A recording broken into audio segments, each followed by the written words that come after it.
Hi, everyone. Welcome to Will of the Dice presents a one-shot. Stand by me tonight, weird enough as that is. So tonight we'll be playing in my homebrew world of Opira, and the party will be venturing into the Saltwood. So first things first, we are for mature audiences only. So if you're not somebody who qualifies as mature audience, regardless of your actual level of maturity, bye. All right, so first things first, let's do announcements. And for that, I'm going to kick it over to Locke. Hi, gamers. I'm Locke Clark, and I'm here to talk to you tonight about our partners in this endeavor, Level Up Dice, fine purveyors of luxury dice for all your sexy dice needs. And tonight, new in the store. Oh, and these are so pretty. These are so pretty. These are more of the True Stone dice. We've talked about those before. True Stone, as you may remember, when they cut dice out of semi-precious stones, there are chunks left over that they can't use because they're not big enough to make full dice. So they crush those stones into powder, and then they combine them together in molds with resin. So you wind up with a die that is 80% stone and 20% resin, and they come together in some really cool patterns. One of those that they've just put up in the new releases section on the website are the Malachite Opal with Pyrite True Stone. These are some seriously sexy dice, guys. They are, I can't do them justice. You really need to go check them out. There's a whole bunch of new True Stone dice in the store. There's some blue howlite with brass. There's the bronze lapis True Stone. There's the black Fogelapite, I hope I said that right, and several others. Go check out all of the new True Stone dice, but in particular, make sure you check out the Malachite Opal with Pyrite True Stone. They are simply gorgeous, and to do that, you're going to go through our portal to get there because it makes us look good, helps us out, and you want us to look good for the company. That portal is https://bit.ly/L, U, Will of the Dice, all one word. Go check those out. That's bit.ly/LUD, Will of the Dice. And we don't have any music for us tonight, so I'm just gonna shout out our creator of our theme song, which is Patrick Taylor. Thanks, Pants, for the theme song.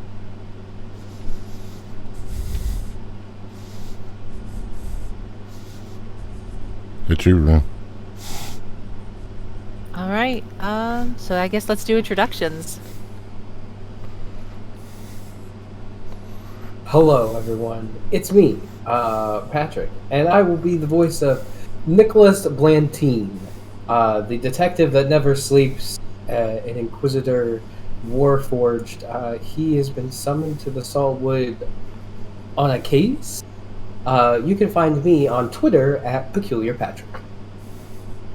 Hi, gamers. I'm still Locke Clark, and tonight I will be playing Jack Platinum. He is a half-elf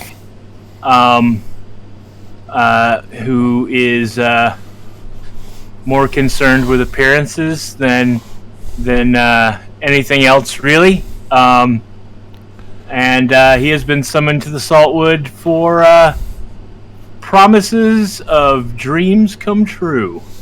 And you can find me on the Book of Faces and the Twitter Patients at Locke Unruly. That's Locke with an H. Greetings, Earthbound Travelers. I am Tyr. Tonight I am Tyr the Player. Tonight I play Havoc, the 6-foot Eldrian elf Gloomstalker ranger with long brown hair and cutting green eyes, heading to the Saltwood because he's the only thing that goes thump in the night.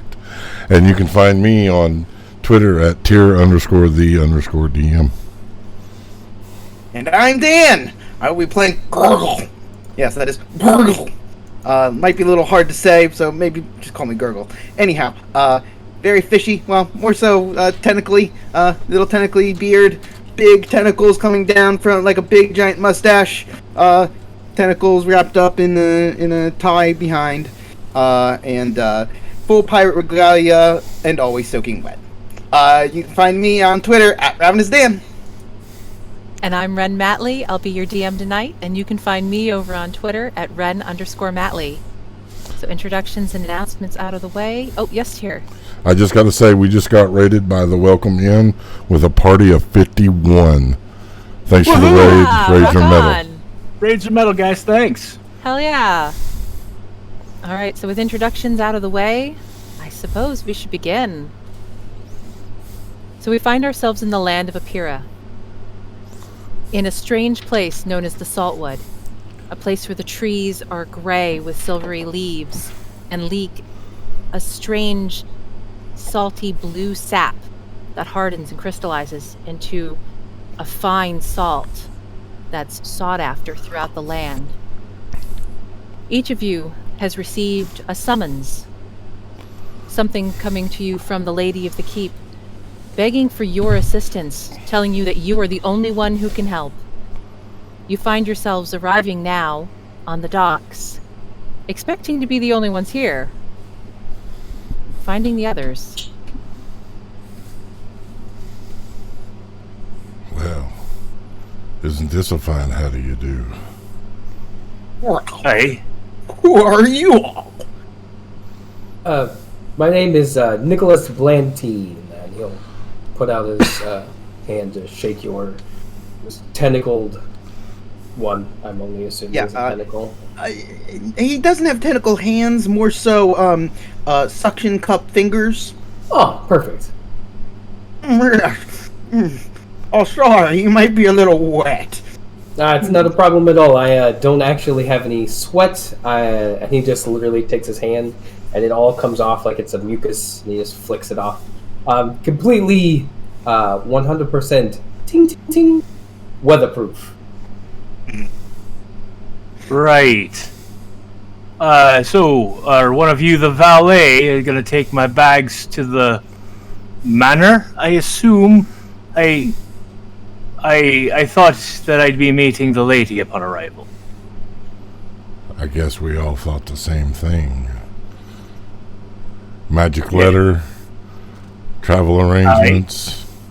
Indeed. Yeah, seems like we promises made. Yeah. Huh. Yeah.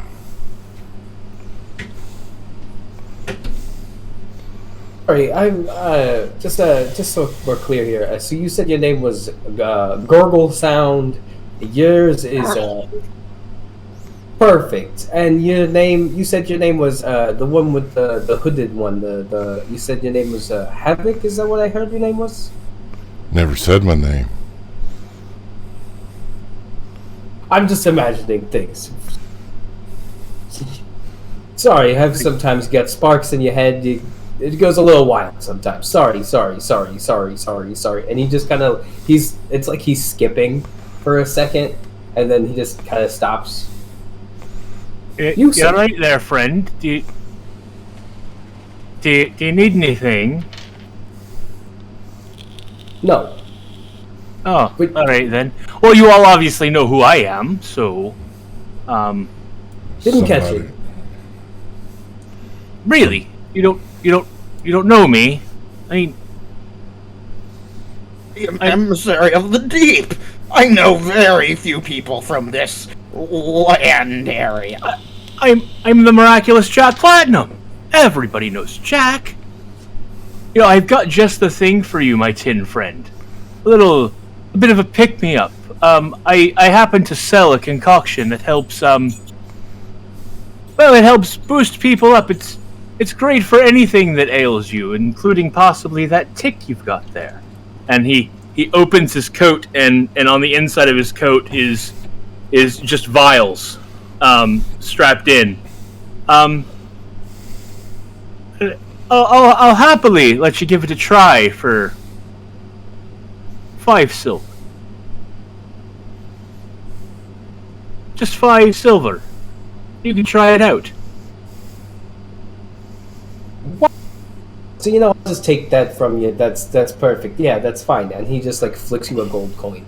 He's looking at the vial and puts it into he checks the gold coin with his teeth, makes sure that it's the right pliability, and then drops it into his pouch. Good. Let me know how that works out for you then, lad. Yeah, of course. There's no problem. I'm sorry.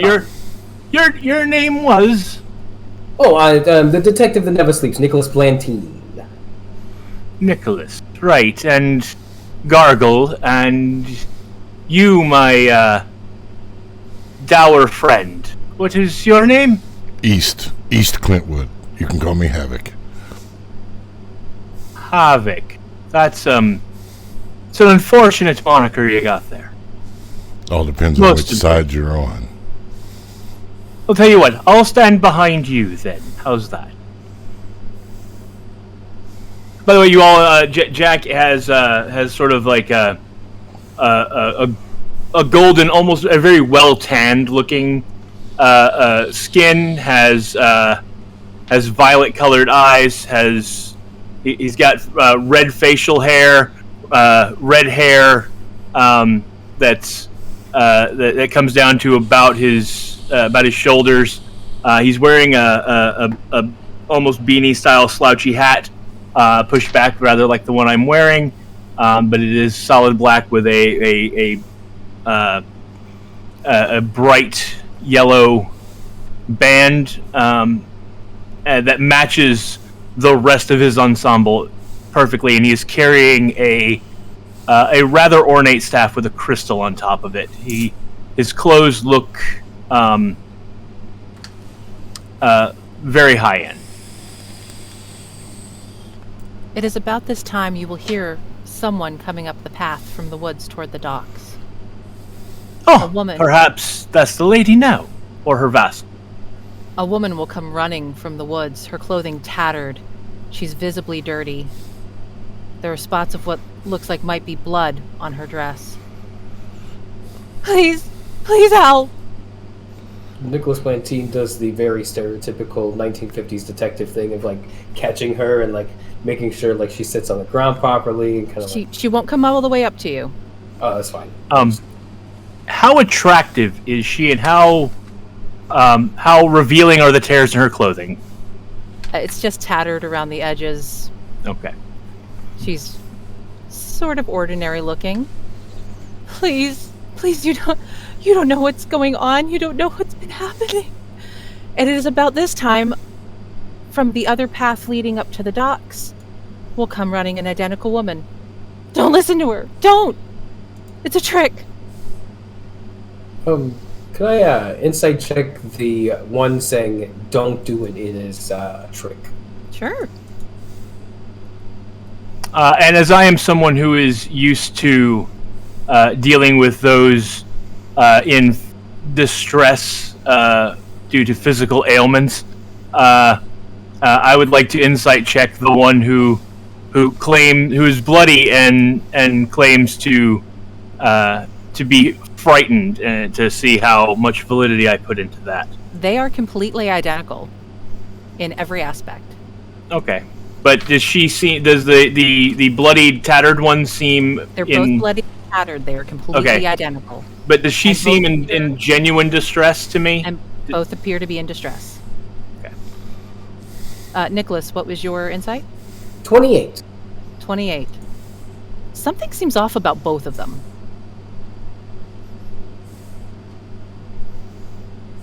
Well, ain't that a stumper? All of you surface dwellers look the same. First of all, that's very rude, considering I am a metal man and have no features whatsoever, other than the fact that I have 2 arms, 2 legs, a mouth, a nose, and a face. But we'll get back to that later, Squid Face. Those people definitely something off here. What you saying, Havoc? Havoc will use his primeval awareness to see if there is any aberrations, celestials, dragons, elementals, fays, fiends, or undead within a mile as he's watching these two. None of them are fey, fiend, or undead.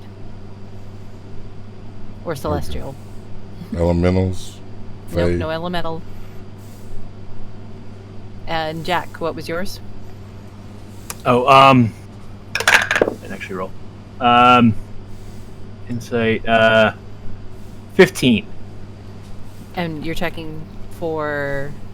I just wanted to see if I believed the one who is saying that we won't believe what's going on here, that there's danger.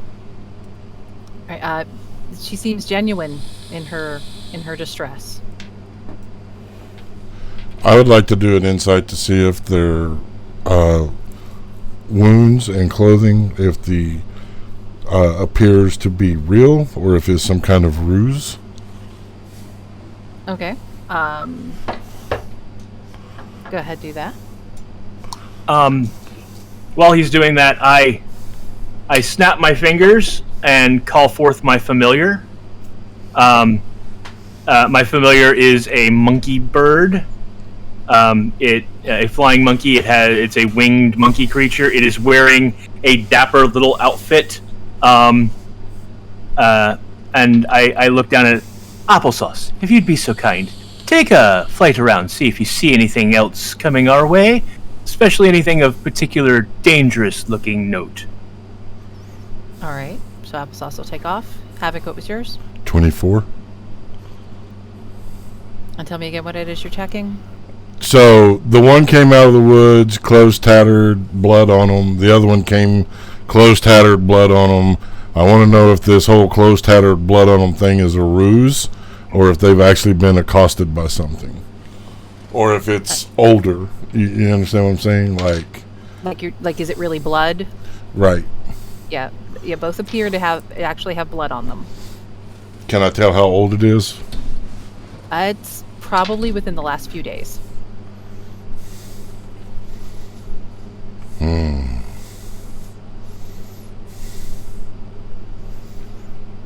One of y'all says one thing, the other says the other. Seems we have us a stalemate. I look to the... This point. Oh, go ahead. Sorry.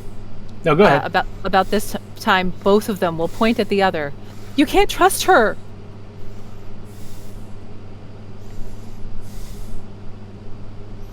I look to the one that came running out first. Oh, dear sweet lass.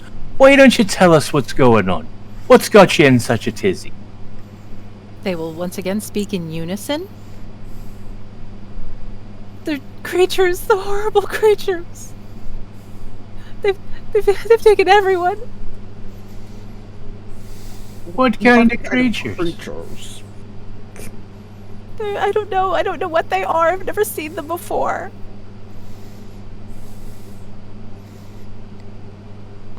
Where? They're in the keep. Are they still both speaking in unison as they say that? They are. Why don't the two of you show us to this keep and let us judge for ourselves? Each will go toward the path she came from. Turn, look at each other, then look at you. It's this way. Don't follow her, you have to follow me.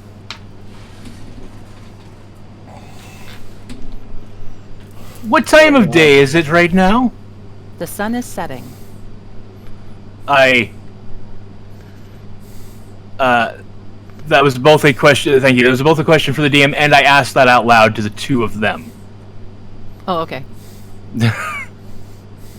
But knowing the correct answer is also important. All right. They'll both look a tad bit confused. Sunset? Well, they're both capable of telling the truth, it would seem. Has anyone been this way before? Was that in character? Yeah. I've never been anywhere quite so. He looks around at the dirty surroundings. Rural, if I can help it. I tend to frequent more civilized places.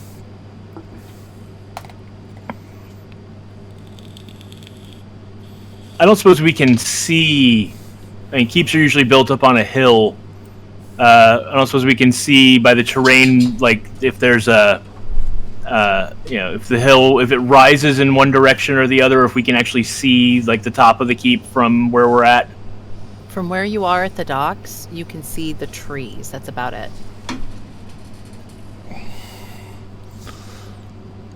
Are there tall trees or are they small trees? These are large trees. Havoc is going to climb a tree. Get a bird's eye view of the land. All right, give me an athletics for climbing the tree. Nicholas would like to do an investigation check of just trying to see from where he's standing if one path looks like it has more foot traffic than the other. All right. With my 18, that is with my 1 plus 1, that is an 18. All right, you can climb a tree. Not too much trouble. Looking around, see if I can see where the keep is. All right, so because the paths kind of V off the beach slightly, where you are at the top of the tree, you can see the very top of the keep rising above the trees, but it's hard to tell because it's almost like in a straight line from you.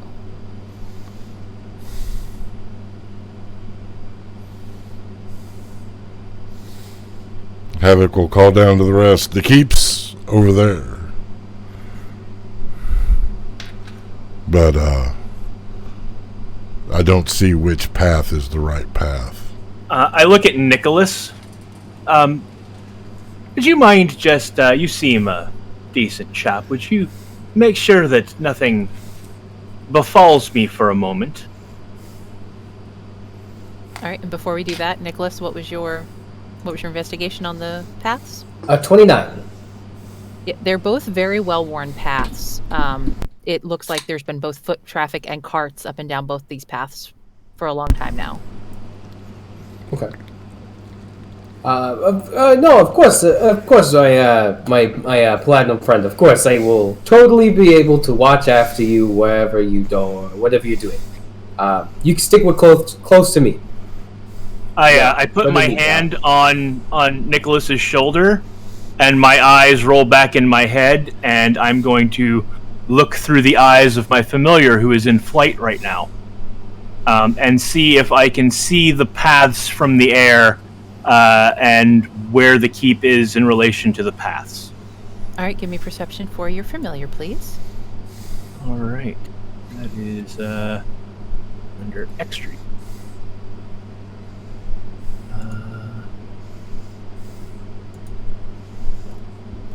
He doesn't have that before, so it'll just be straight wisdom. Why does he have? That's just weird.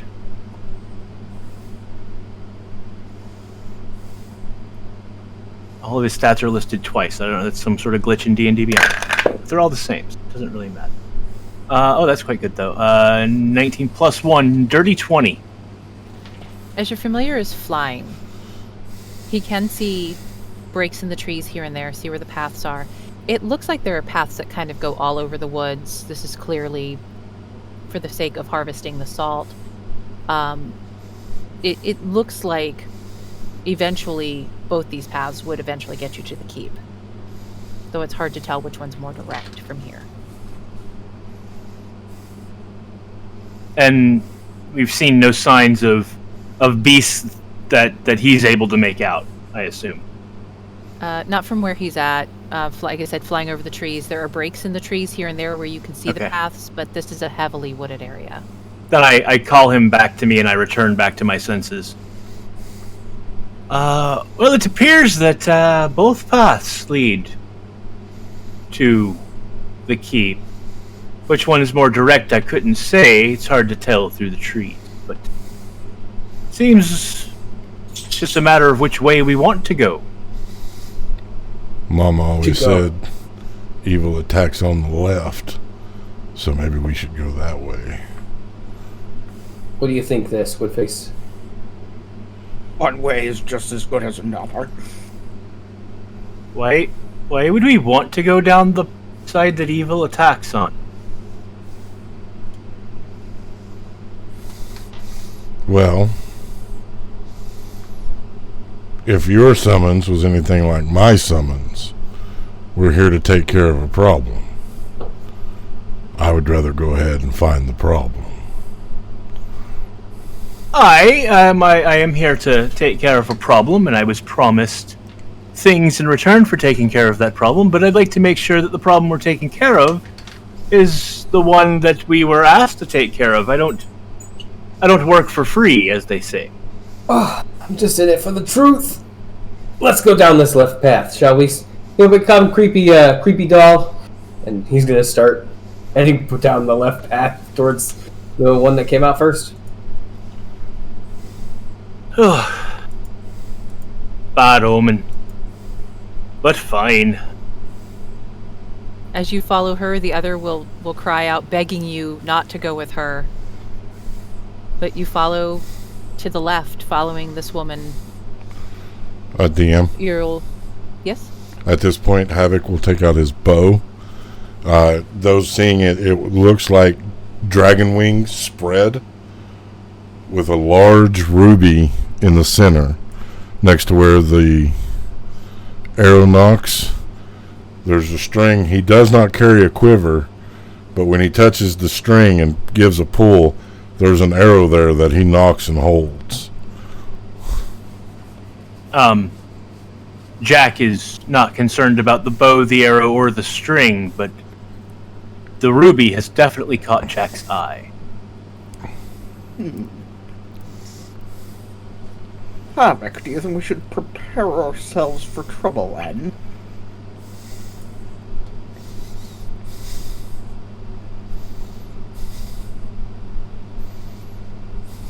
Away we go.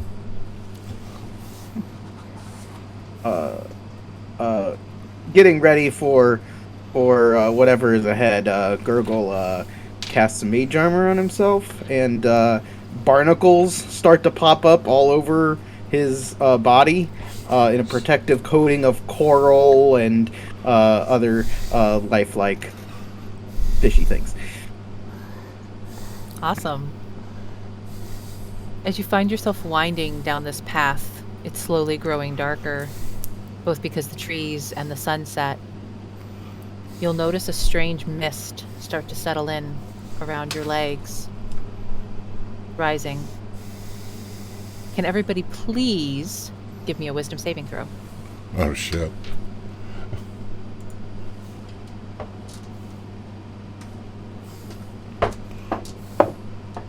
That's not good.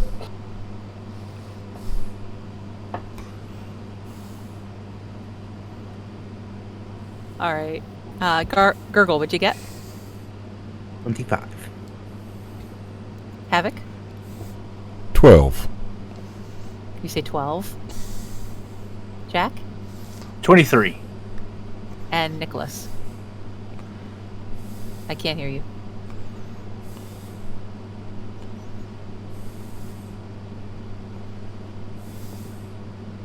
That's a 6. Oh boy. All right. Havoc, you swear that you see shadowy creatures popping out from behind the trees. Nicholas, you're fairly certain you see Jack trying to sneak off from the rest of the group. Havoc is going to let fly.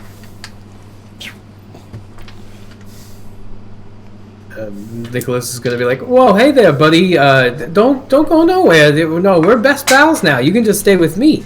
And he'll kind of like start to try to wander. Since he was in the front of everybody, they'd be able to see him because he's trying to wander to the right. And where? No, the path's that way, friend. Not. Where are you headed? Oh, He'll turn around and. That's weird. These spooky woods must be playing tricks with my eyeballs. I have to ask a above table question. Yes. Are you playing Max Headroom?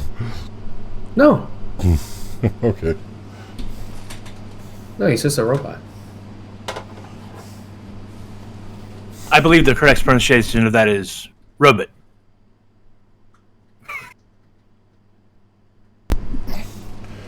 All right.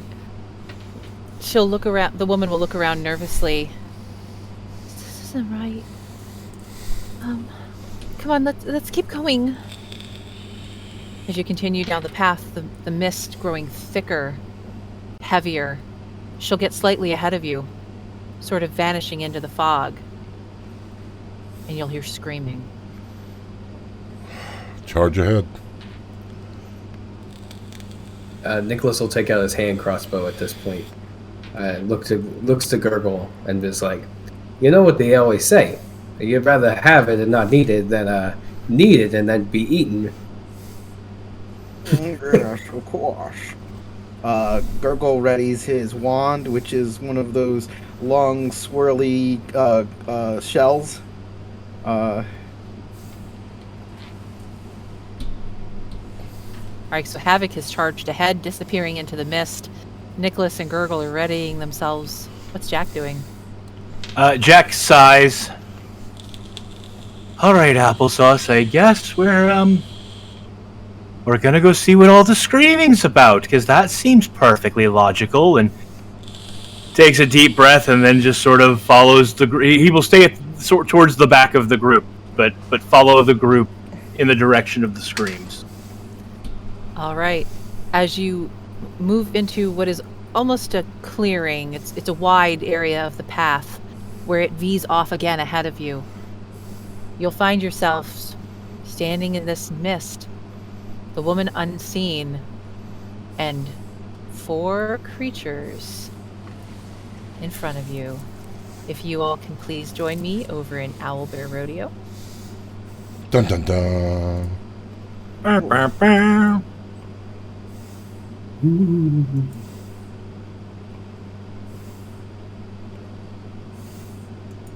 Go ahead and add yourselves on the board, please. I assume we're coming in from the bottom. You are coming in from the bottom there.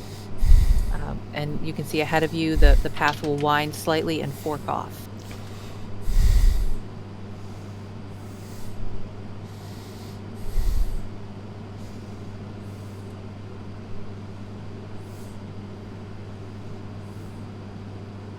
I'm gonna label these for you guys, but I need the keyboard to do that. I'm gonna here, I'll move up a bit. Be that far back. I'm gonna put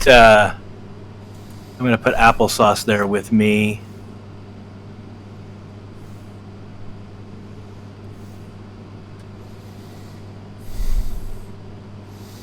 That's a pretty map. Yeah, Tyr made this map for me, y'all.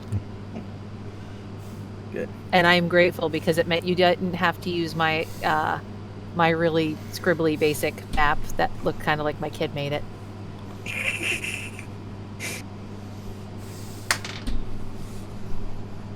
All right, everybody please roll initiative. Ooh. And let's kick this off. Oh my goodness.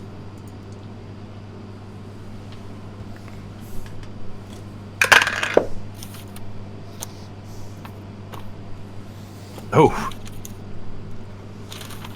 Thought you liked me, Ambassador Dice. Thought you liked.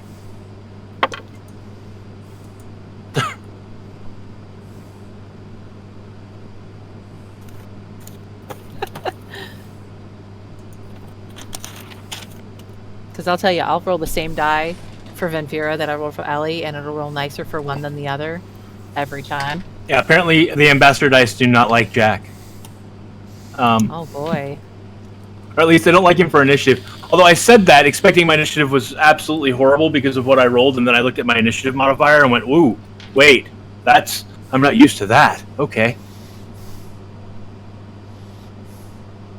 All right, Gurgle, I got 23. Havoc.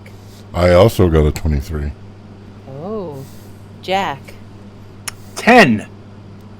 and Nicholas. 18. All right, Gurgle and Havoc. What are your dexes? 16. 20. All right, so it'll be Havoc then Gurgle. Yeah. All right, as you come into the clearing, what you're looking at are these strange-looking creatures covered in bits of shell and coral and barnacle. Sharp-looking teeth as they hiss at you as you enter their space. Their faces are not fish-like, but scaly, and they are a strange yellowy green color. And Havoc, you are up first. All right, so I'm going to let fly at number 2. Alrighty. Roll your attack for me. That is a dirty, so dirty 20. That hits. Roll your damage, please. All right. So this bow does 2 types of damage. It does piercing plus fire. That's just it's the magical properties of the bow. So the first one is 12 points of piercing damage. All right, and this is on number 2, correct? Yes.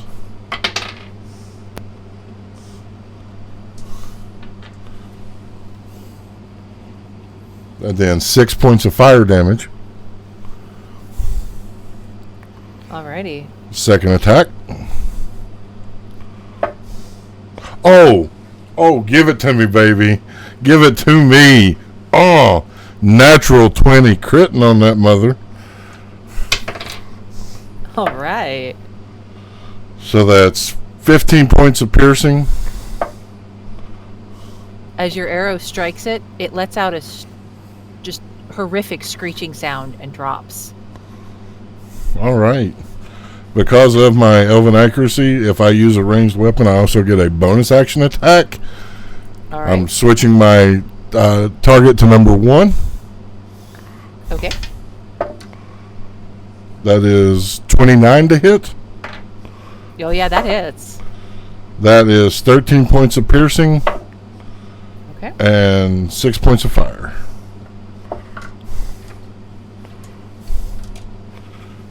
All right. Is that your turn, Havoc? That is my turn. All right, that brings up Gurgle. Okay, being from the sea, do these look at all familiar? They don't look familiar to you, funny enough. Oh, okay. These do not look familiar. They must be opposing dweep dwellers. We will. Let's see here. These two are within 20 feet of each other. So, we are going to cast Everard's Black Tentacles. Right smack between the two of them, so that they'll both be in range of it. And squirming ebony tentacles fill a 20-foot square on ground that you can see within range. For the duration, these tentacles turn the ground into an area of difficult terrain. When a creature enters the affected area for the first time on a turn or starts its turn there, the creature must succeed on a Dexterity saving throw or take 3d6 bludgeoning damage. A creature that starts its turn there and is already restrained takes 3d6 bludgeoning damage. So, Okay. They don't take anything yet, unless do they? Because I don't think so. I think it has to wait until their turn to do anything specifically. But that area is difficult terrain for currently. And then my bonus action will be to summon my tentacle. Let's see here. How far away is this other one here? Ooh. Sorry. Yeah, we'll pop the tentacle up right next to number 3 here. Oh, that's way bigger than I wanted it to be. I don't know how do I resize that so it's not stupid big. If you just click on it, you should see the little sliders on the side. Oh. That was really big. Yes, There slide we it the go. other way. There we go. Okay, now it's a reasonable size. That's what she when said. I summon that, I get to attack with it. Okay. It's a big tentacle coming out of. I basically make a portal of water, and out of the water erupts a big tentacle that, we are going to attack with it. I got a 22 to hit. That definitely hits. So I gotta ask Dan, is that summon hentai? Yeah, basically. The whole ground is hentai too, because there's tentacles all around it. So it's just a huge radius of hentai with a bigger hentai protruding out the middle. It's all pixelated. Wiggles weird. And it does 13 cold damage. 13 cold damage. All right. Yeah. Awesome. Is there anything else for your turn? Oh, no, that's my turn. All right. That brings up them. So numbers 3 and 4 need to make a saving throw, correct? 3 and 4 need to make a saving throw. It is a. What was the DC on that? Let me check here. Sorry.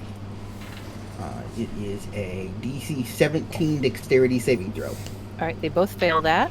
So go ahead and Okay. roll your damage. That'd be 13 damage. Okay. Bludgeoning damage. Excellent. And they are both. Are they completely stuck, or is it just difficult terrain? Remind me again. They are restrained. Restrained. So they are stuck in place. Yeah. All right. A creature restrained by the tentacle can use its action to make a strength or dexterity check against the save DC to free itself. So, if they want to free themselves, they have to use an action. Okay. They will both attempt to make that dexterity. What's your DC again? 17. Right, they both fail because I rolled 2 8s. So they are still stuck. Number 1, however, is going to let out a scream and start running toward all of you. Ooh. But he does not have enough movement to make it the full distance. Put him out there. All right. So he's going to run 20 feet toward you. So he's almost halfway. And that should bring up Nicholas. Okay, before I do my turn, to clarify, there is difficult terrain connecting number 3 and number 4 in this area that I am pointing with the blue, or are they just both individually stuck in place? It's a square. Okay, so it's like a Yeah. cube that's The cube. affected. So that whole area. Okay, cool. I just wanted to make sure that my brain sees that and I know where it is. However, now that number 1 has decided to scream and yell and come towards all of us, Nicholas is going to shift his attention and be like, "Oh, Shelly, baby, just wait your turn." And he's going to take a shot with his hand crossbow, and then following through, he's going to finish his movement, charging up on the creature and using an item interaction, taking his dagger and trying to stab at it. But first, the hand crossbow. Dun, dun, dun, dun, dun, dun, dun, dun. 17. Yes. For a total of, 10 piercing magical damage. And then finishing the move. And since he is an advanced sniper, he made a weapon attack so he can make as a bonus action a regular attack. Item interaction, pull dagger to stab it. Regular dagger for 15. That hits. Heck yeah. And this will be regular piercing damage for 4. And that'll do it. You run up, seeing that as you get close, this particular one seems to have little spiny quills all over its back and arms. You run up, driving your dagger into it. It shrieks like the other one did, and kind of makes a gurgling sound as it hits the ground. And it definitely smells weird. Oh, definitely not going out for fish after this. And that'll bring up Jack. All right. Got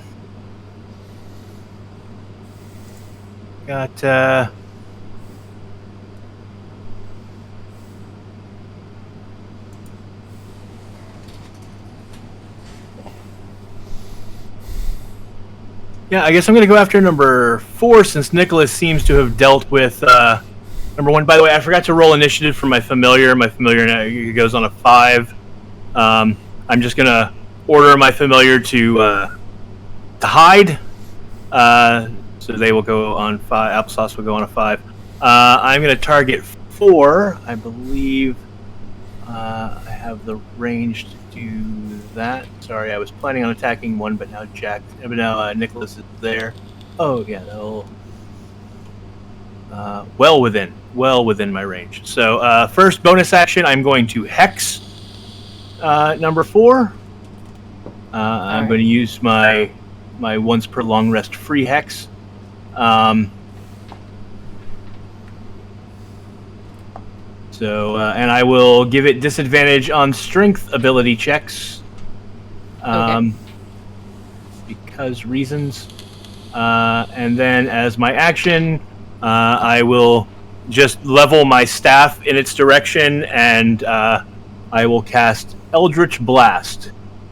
And I will send all 3 beams its direction. All right, make your first attack.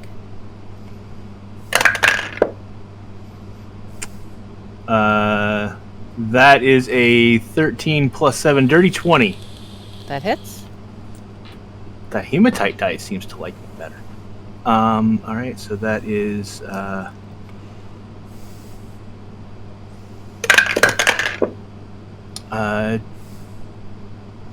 4 points of Eldritch Blast is what, force damage, I believe. Alright. Second beam. And 6 points of hex damage. Yes. Second beam is 21, blackjack. Definitely hits. For 6 points of force and 1 point of hex. Hex, I believe, is necrotic damage. And third blast is a 13, which I doubt is going to hit. It hits. Oh, all right then. And that'll be 6 points of force and 1 point of necrotic. So the creature is standing there, wrapped in these tentacles, almost completely unable to move. Your blasts hitting it, it's screeching as your blasts are driving into it. This weird, nasty, kind of burnt fish smell filling the air as it goes limp there in the tentacles, unable to completely drop. All right. What a pleasant smell.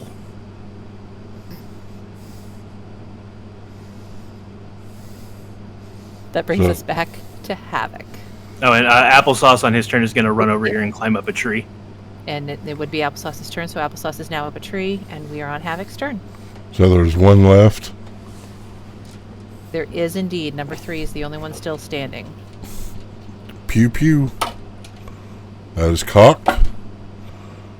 That is 29 to hit. That hits. All right, so that will be 6 points of piercing damage, 6 points of fire damage. It's just like the other one. It screeches as your arrow drives into it, and it goes limp there in the tentacles. So it's dead. It is dead. Havoc will look to Gurgle. These friends are yours. No, not at all. I've never seen them in my life. Insight. Go ahead.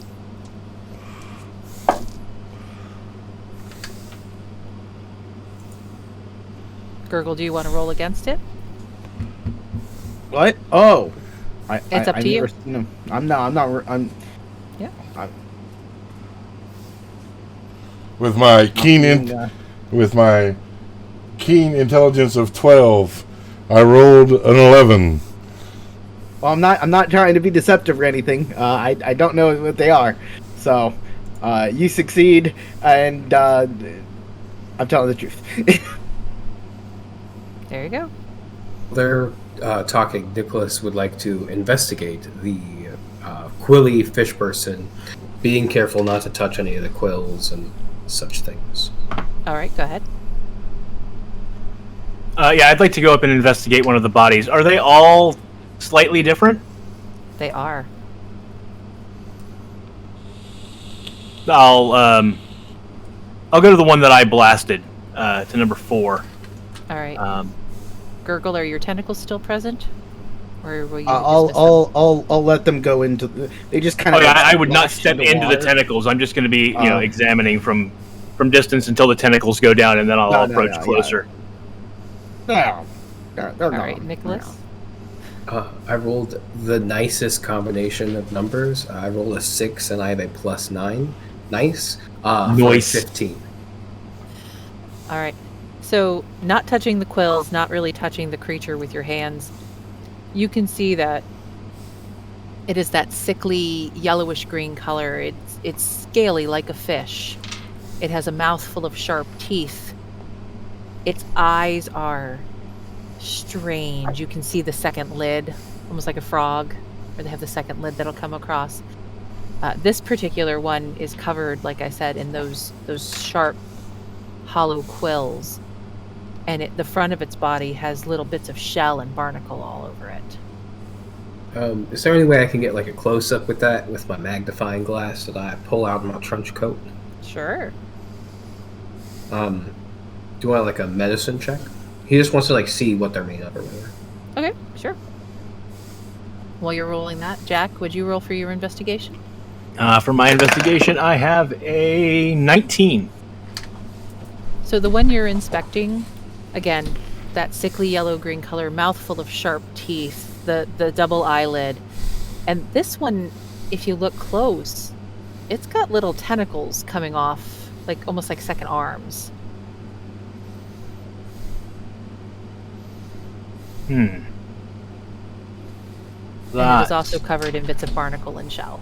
I reach into my bag and I pull out a vial, and I'm going to collect some of the ichor blood, whatever it is that's oozing from the creature, and very carefully not to get any of it on me, because and if there's even a chance, I'll immediately, as soon as I stopper the bottle, I prestidigitate to make sure there's no ick on me, and then I'll put the vial away for checking out later.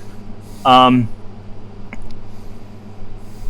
then I'm gonna cast a spell on the creature. Actually, I'm gonna cast it. Technically, it's on myself. I cast Legend Lore. Name or describe a person, place, or object. The spell brings to mind a brief summary of the significant lore about the thing you named. The lore might consist of current tales, forgotten stories, or even secret lore that has never been widely known. If the thing you named isn't of legendary importance, you gain no information. If the information you already have about the thing is more precise or detailed, then the information you receive is. So I'm just going to see if there's any legendary lore about whatever this thing I'm looking at is. I mutter as part of the vocal incantation of the spell. I out loud, sort of, half whispered, describe the creature out loud as I cast the spell. All right. I'm going to come back to that in just a second. Nicholas, what was your medicine check with your magnifying glass? 23. 23. All right. Their scales are, like I said, are very fish-like. They're tough, not quite rubbery, but they do have a little bit of bend to them. They're a little bit pliable, but they are hard. The bits of barnacle and shell seem to not be growing on them so much as out of them. And the quills are, as I said, hollow. Interesting. Very interesting. As he says to himself in the back of his head. Jack, as far as lore, there's all kinds of lore of weird sea creatures. To your knowledge, from what you would gain from this, even Gurgle might qualify under this. Tales of creatures coming from the deep ocean, devouring land dwellers. And you said that from the looks of them, we can see that or no, he got it with his magnifying glass. We didn't get that detail. Never mind. I would like to make a nature check on one of the ones I killed. I want to see if they look like maybe they were once people and they've been mutated. Okay, go ahead.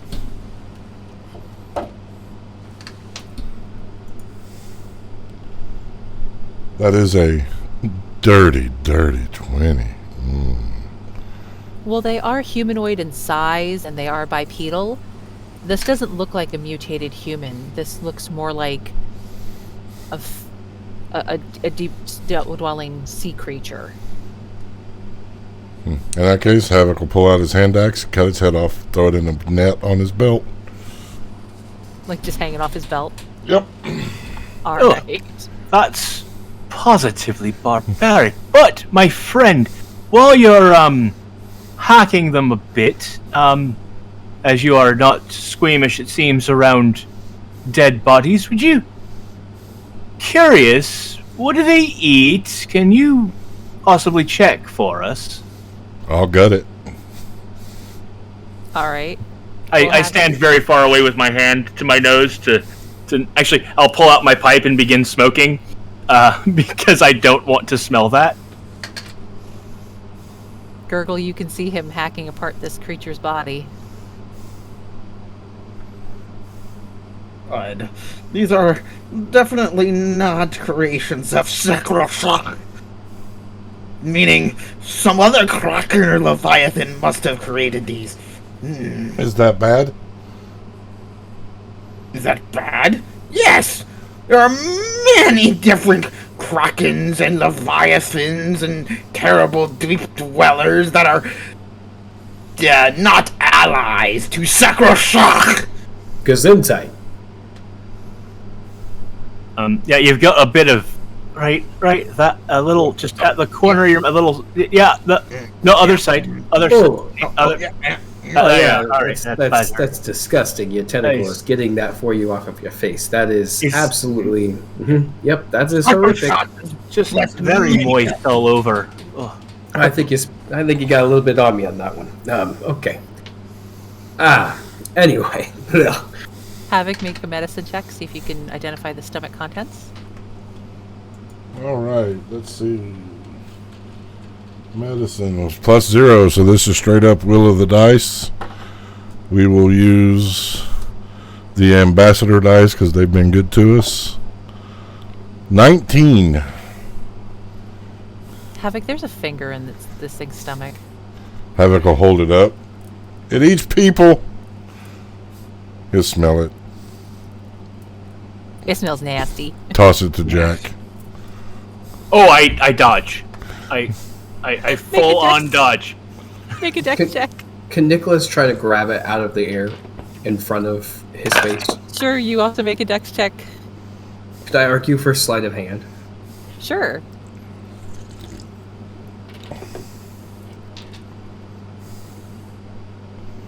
Alright, what was your sleight of hand? Let's see if you grab it. 31. Yeah, you snatch it out of the air. As Jack is like dodging. And I got a 21 on my dex save, so I am completely behind Nicholas, using him as a shield, and nowhere near the line of where the thing would have landed. Fair enough. You know, it doesn't seem to matter what the theme of the things I run are. It always turns into comedy. Could I do an investigation check to see if it still has fingerprints, and then a history check to see if I know these fingerprints? Sure. Though I can save you the history check since you don't know the people here.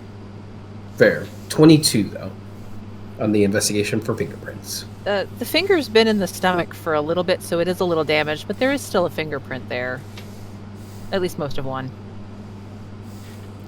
Interesting. It's still a finger. Looks like this guy got the finger.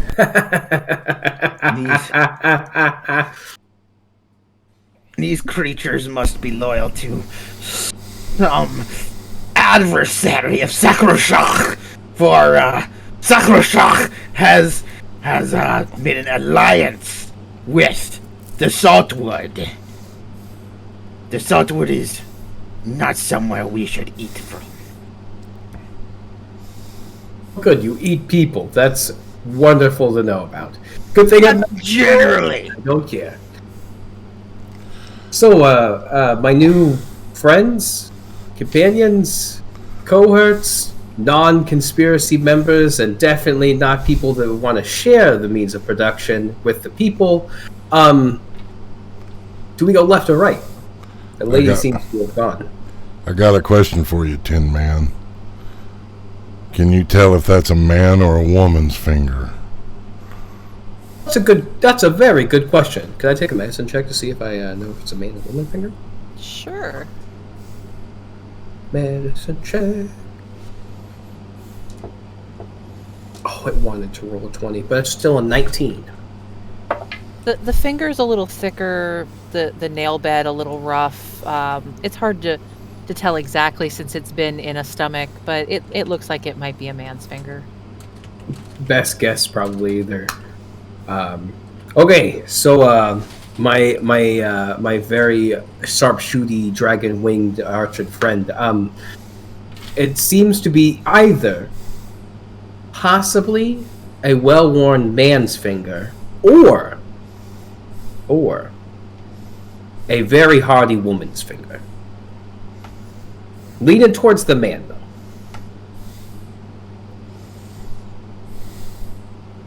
Right. I don't relish sticking around here, he gestures at all the dead bodies, any longer. Maybe attracting more of these things. Perhaps we should get to move on. Do I have since I saw the place from the air, do I still have a general feel for which direction the keep would be from here? It's hard to say with how the path has wound, but give me a survival check and let's see. I'll help him with that. Oh, good help. So make it with advantage since you're getting assistance. That will be a 17. You feel like, from what you saw in the air, to the right is more likely. I feel like it's that way, based on what I saw earlier. Applesauce, have a care. And I'll order applesauce up into the air just for a quick check to verify as we start down the right-hand path. Okay. Are you going to be looking through his eyes again? I'll take one round to just pop into his eyes once he's fully airborne, so that I can see the keep again and orient myself from where we are now. Don't worry, my friend. Don't worry, my friend. I got you on this. I see that you're trying to take that seat. And he helps you sit on the ground. He puts his hand on your shoulder this time.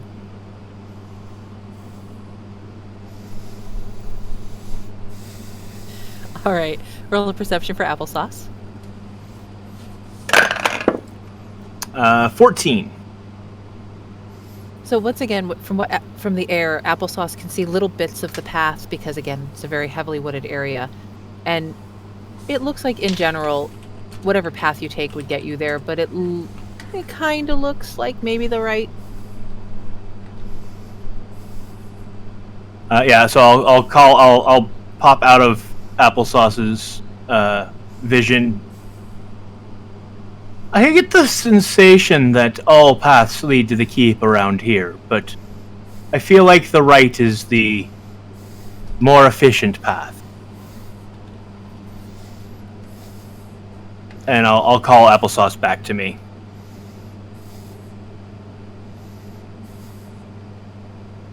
All right, your guide gone. The fog still hanging heavy around your legs. Darkness having come. The stench of these dead creatures filling the air. Even more potent now that one of them has been cut open. Better get a move on before the carrion crawlers come.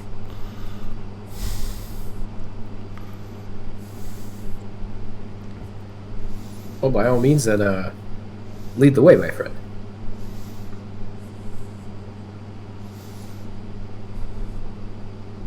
Havoc will start walking.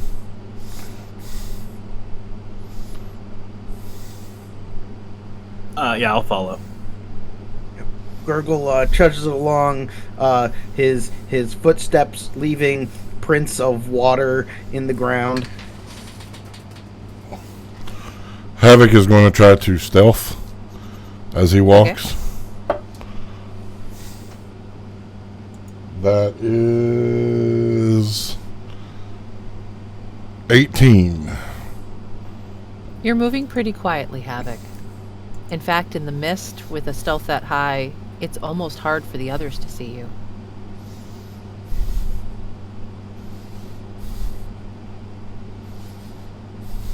As you all continue on, the mist seeming to grow even thicker than before, heavier. You can almost feel how thick it is.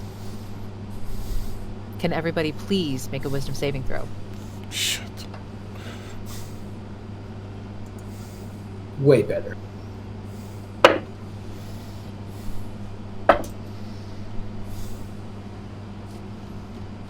Gurgle. 18. Havoc. 12. I'm sorry, what? 12. Jack. 21. 2. Havoc. You're up ahead of the group. You're alone. And you're fairly certain that they've abandoned you. They've taken off. And there's something moving in the trees. Just like life. Just another day. He'll knock an arrow and keep going. He's just trudging ahead. Yep. Alright. You continue down the paths. It winding. Occasionally there being smaller paths off to the side, but staying on the larger path. Havoc far enough ahead of all of you that it's hard to tell exactly where he's at. Can I get one more wisdom saving throw from everybody? Fuck.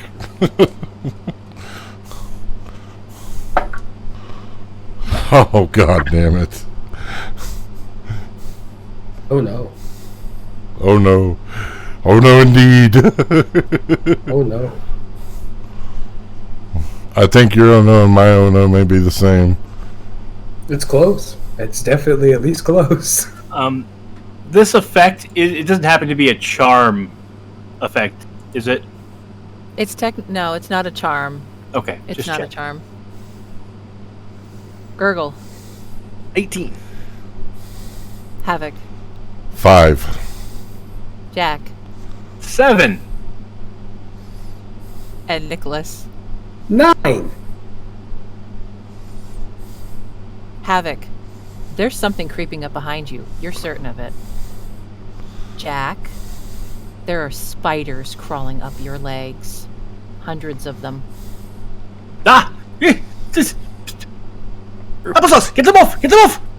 Nicholas. What's the problem? They've all vanished. Gurgle, to you, everything looks normal. What's going on with you all? Oh, that's good to see. Good to hear your voice. It'd be great to see you if that's a thing. But I cast Mage Hand and start smacking spiders off of my legs.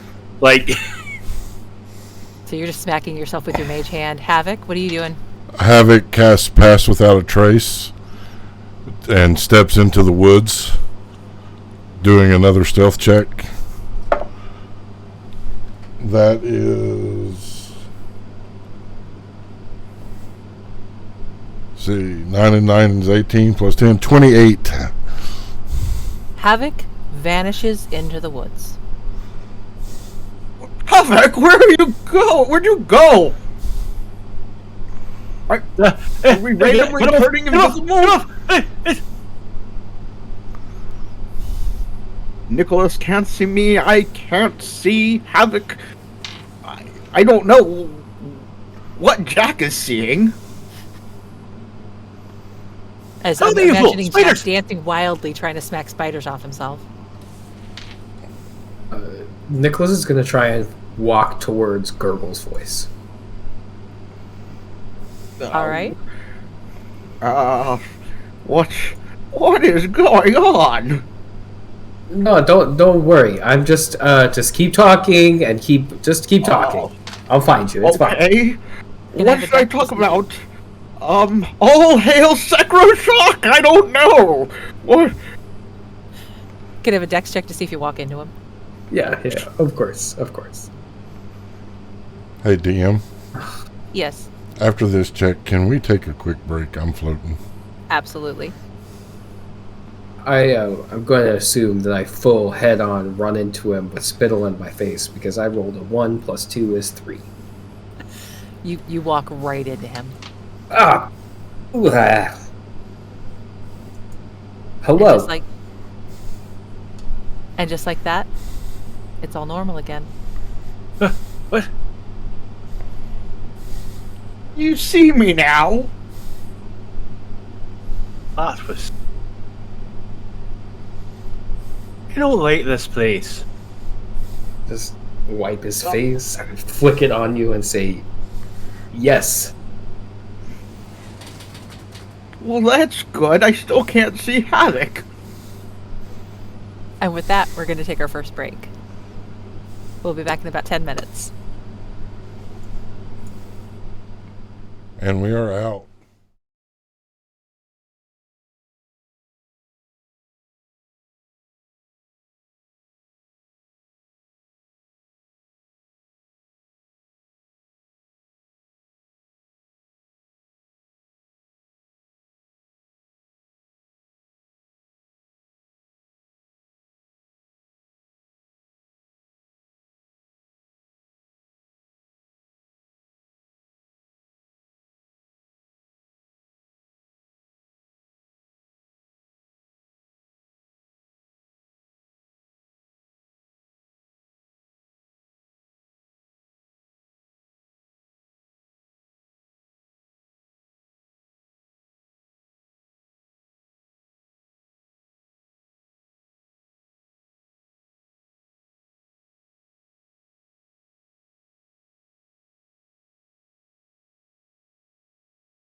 And welcome back.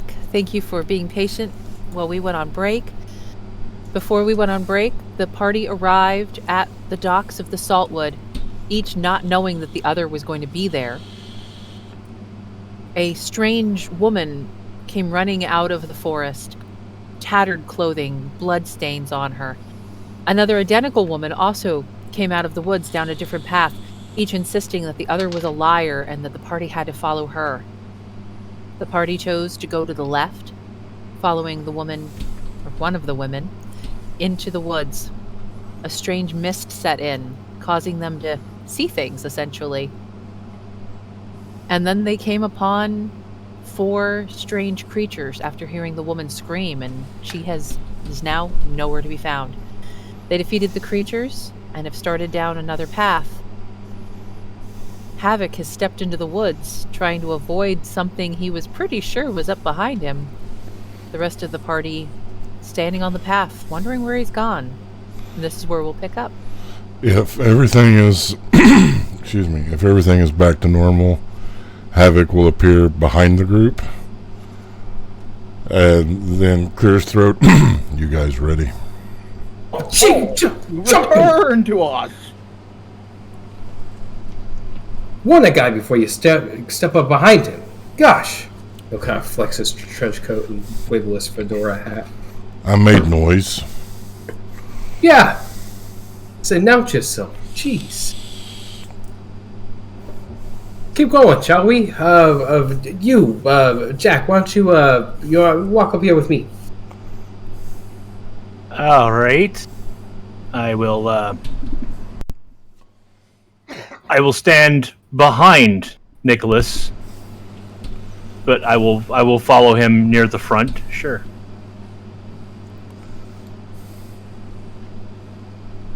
Are the other 2 following? Oh, yeah, Havoc will take up the rear. All right, continuing down the path, it won't be much longer before you can see ahead of you the keep. A wall surrounding it, 1 gate in from the look of it. At the gate stand 2 guards. What would the party like to do? They're about 60 feet off from you at this point. Okay. 1 second.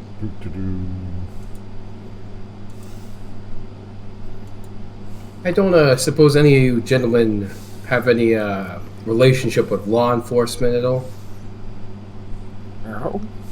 I can see up to 100 feet away as if it was up close. So I would like to take a good look at the guards.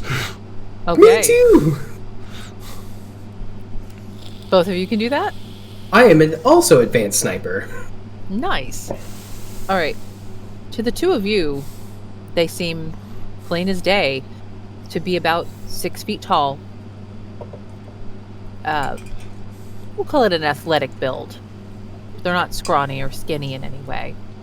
They seem muscular, covered in blue scales.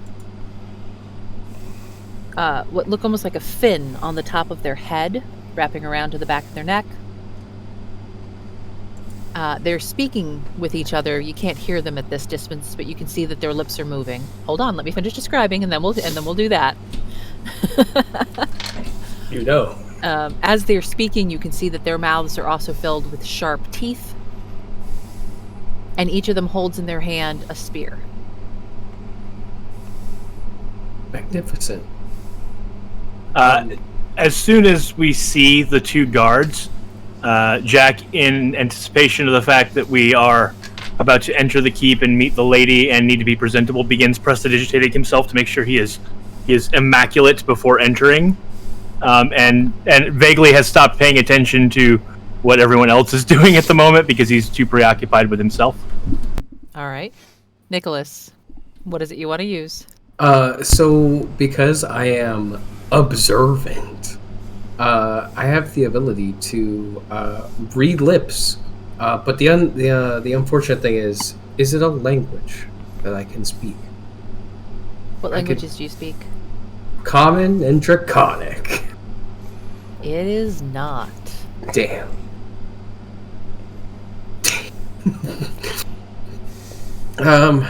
All right. So yeah, these guys look a little fishy, if you know what I mean. Maybe we might be able to get a little element of surprise. Again, I asked if none of you have any experience with law enforcement. I might be able to have a card here and be able to wiggle something up. I'll give you a signal if I'm in any trouble. Jack, you stay here. Yeah, I prefer not to deal with law enforcement when I don't have to. His head will just he'll have the same expression, but it's, again, like the skipping mouth. His head is just nodding up and down, up and down. Yeah, you're right. That would make sense. Yeah. I'm gonna, and then he'll kind of give you the salute with two fingers and turn on his heel and start to walk towards the guards to talk to them, hailing them and be like, "What's up, guys?" And he'll pull out like a badge or something that is for his calling card, like, Nicholas Bantine, a detective that never sleeps. I'm here about a case. I'm here to see a lady Saltwood. Hang on, just that's a Lady Eisenwolf. Thank you. Lady Eisenwolf of the Saltwood Keep. Sorry, but brain circuits flying around, perfect things. As you approach, each will hold up their spear towards you and start shouting at you in a language you don't understand. But Gurgle, give me a perception check. Yeah. See if you can hear them from where you are. Okay. May I as well? Sure. I got a 12. Gurgle, you can just make out they are speaking Aquane. Oh. I have an 18 on my perception. Okay.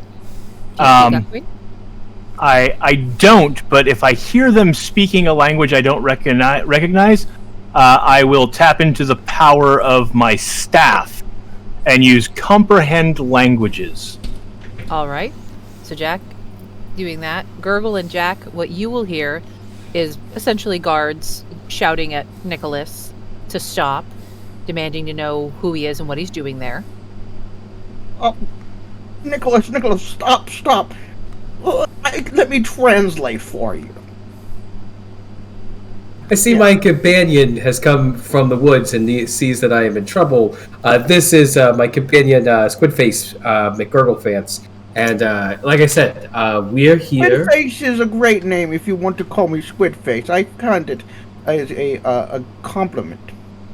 Perfect. I'm glad to see that we're both happy with this.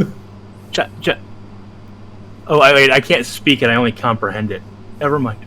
Jack, are you walking up to them as well? I'll wander up that way, since they seem to be somewhat official. As Jack approaches, Gurgle, you will hear them start to make kind of a little gurgly sound in their throat, and hear them say the word meat. Oh, no. These are not eating people. No. What seems to be the problem here? I don't speak their language. Could you translate for me to let them know here? And he'll hand you the card that says... I will have produced the letter that I received and be holding it up.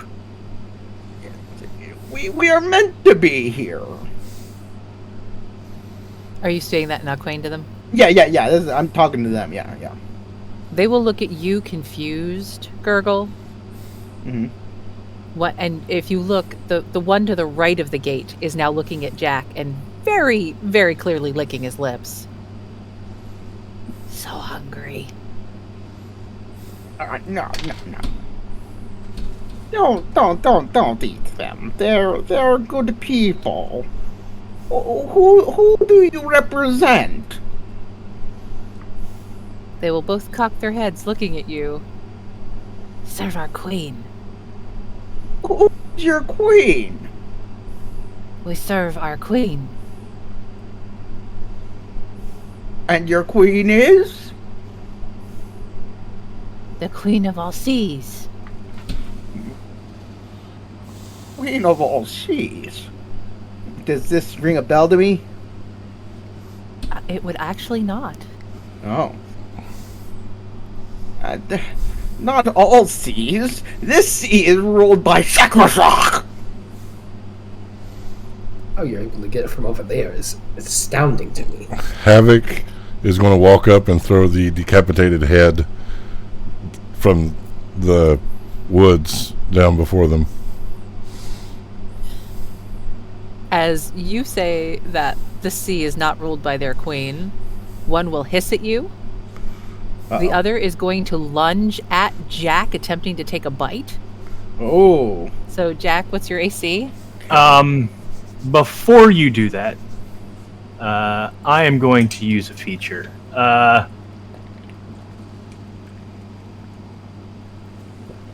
Where is it?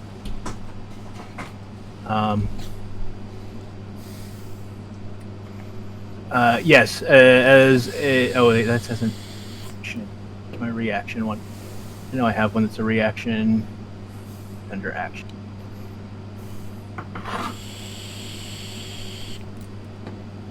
Here we go. Okay, you get to make the attack first. Go ahead. My AC is a 13. Okay. So as you're holding the letter out to it, it's going to try and bite your hand. 17. I will use Chronal Shift as a reaction after you or a creature that you can see within 30 feet makes an attack roll or ability check on a saving throw. You can force the creature to re-roll. You make this decision after you see whether or not the roll succeeds or fails. The target must use the result of the second roll. So there you go. Okay, so we're going to re-roll that. That's a 19. God damn it. Hey, it happens. Yep. All right, so it is going to bite you on the hand. Where's my d8s? Sorry, the kitten was in my dice tray a little bit ago, and now my dice are all over the place. And it is going to do 8 points of piercing damage. Ow! And your hand is bloodied. Arrow. Everybody please roll initiative. Yeah. Oh.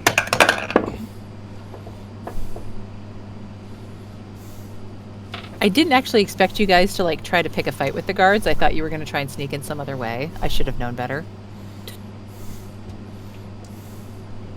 Diplomacy, the guards. Didn't work. I'm like, there's no way. They'll totally try to sneak around them. No, I should have known better. I have a relationship with cops. I'm a detective. They either like me or they hate me. It's very simple. That's fair. All right, Gurgle. 16. Havoc. 25. Jack. 18. Nicholas. It's a dirty 20. All right, and there's...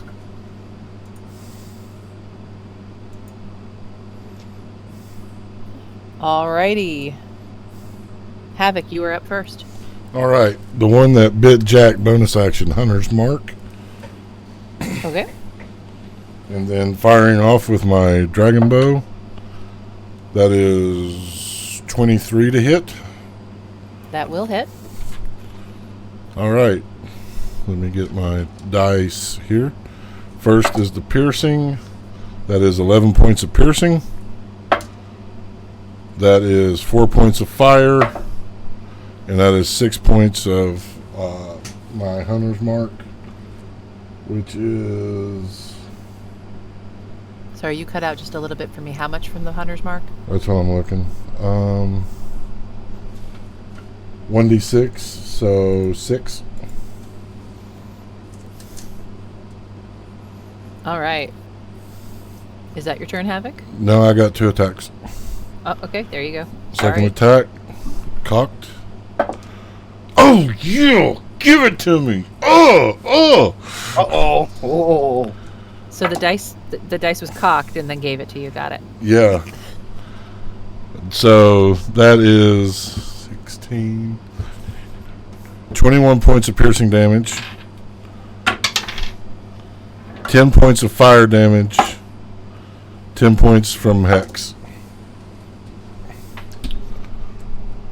You can tell that this thing is significantly wounded. It is making a horrendous screeching sound. Shit, I was hoping I'd killed it. Is that your turn? That is my turn. All right, that'll bring up Nicholas. Excuse me, sir. That is my friend there, and he's gonna draw his dagger, do a range attack of throwing it, and then he's gonna take his extra action to do an unarmed strike of punching it in the face. All right, do your dagger first. Da-na-na-na-na-na-na. That is a 10. 10 will miss. And now for the punch. Is a 12. 12 will miss. Damn. As a bone. Oh, I already used my bonus action. Damn it, I did that in the wrong order. Okay, that's fine. All right, is that your turn then? Yeah. All right, brings up Jack.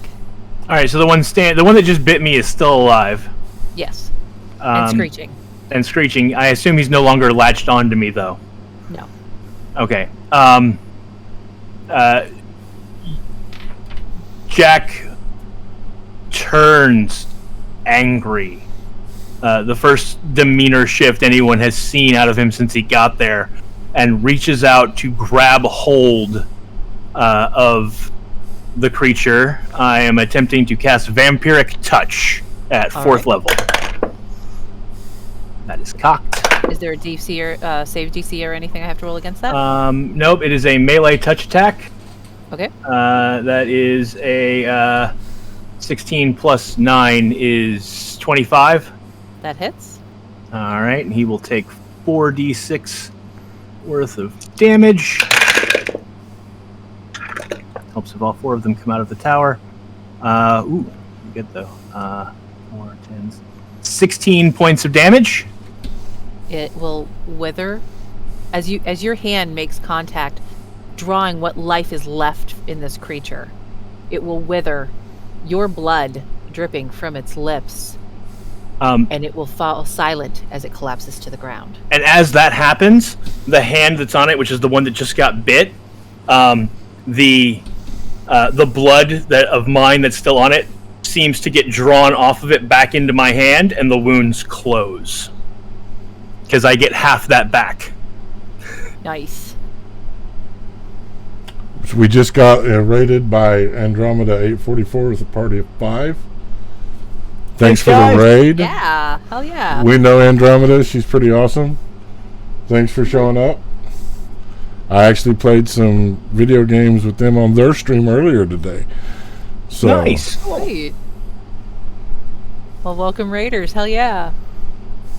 All right, and that's going to bring up, Jack, if that's your turn, That is in fact my turn. that's going to bring up Gurgle. Okay. Well, there's one left, correct? There is. Okay, we're gonna blast it with some water. This is Eldritch Blast, which is a Hydro Blast in this instance. That works. So, oh, that's really bad. That one's. Let's see. What's my plus here? Yeah, that's a 13 to hit. That will miss. Yeah, thought so. Yeah. Oh, now that one is a 31 to hit, and That that's a natural definitely 20. hits. Yeah, that's a natural 20. So. Hell yeah. finish him. 15 force damage. What is it? What is this near? Is this near anything? There's a wall behind it. Okay, well, we're just gonna push it 10 feet back into that wall. So it's just kind of like being pushed into the wall, and we're going to do one more of those, and that's a 29 to hit, That hits too. dealing 6 bludgeoning damage. And it's just kind of getting plastered up against that wall. Awesome.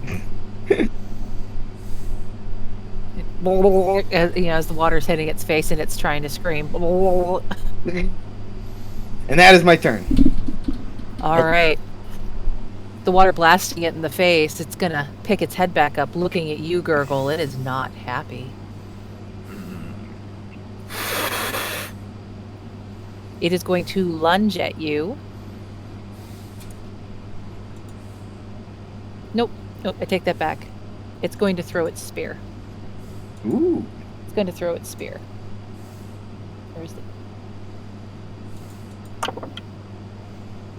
That, unfortunately, my friend, is a crit. Oh, wow. Yeah, that obviously hits. All right. So you could say it was spearfishing?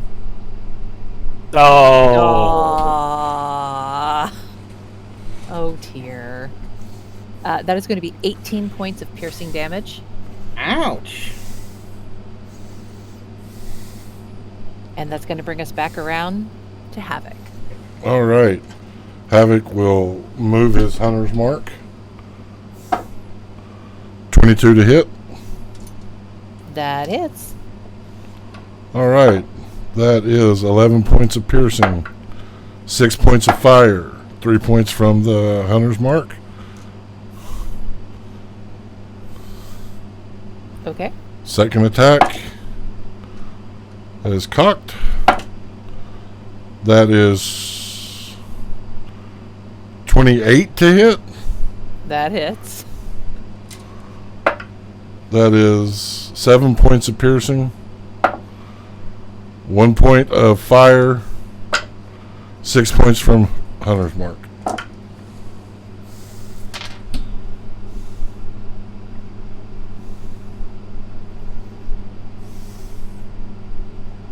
Is that your turn, sir? That is my turn. All right, that's going to bring up Nicholas. All right. So before I forget this like I did last time, I would like to use a bonus action to perception check the dead body in front of me to see if he has any like manacles or like handcuff kind of things. Okay. There is a reason for this, audience. I know it sounds kinky for a second, but there is a reason. Is a 19. He does not seem to have anything on him. He's basically wearing a loincloth. Perfect. All right. With the only other one is the one that's at the wall that's just been stabbed. He's gonna item interaction, pull his hand crossbow, and just take a shot at the one on the wall. All right. Dun, dun, dun, dun. That's a dirty 20 That will hit. for 9 magical piercing damage.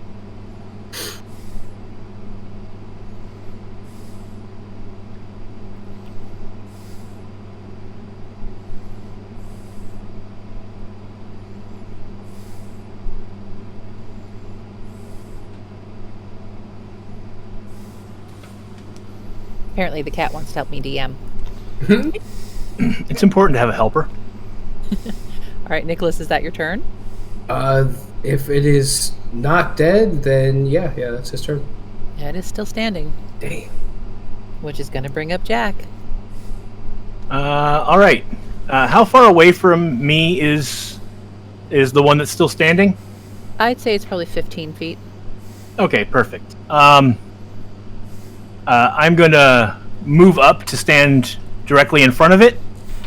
Actually, I'll be off to the side. Whichever, I'll be right next to it in a position that would still allow the archers to shoot it if need be. Okay.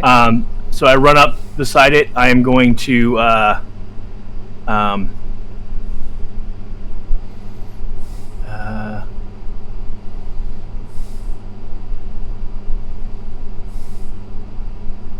yeah, no, I'm just gonna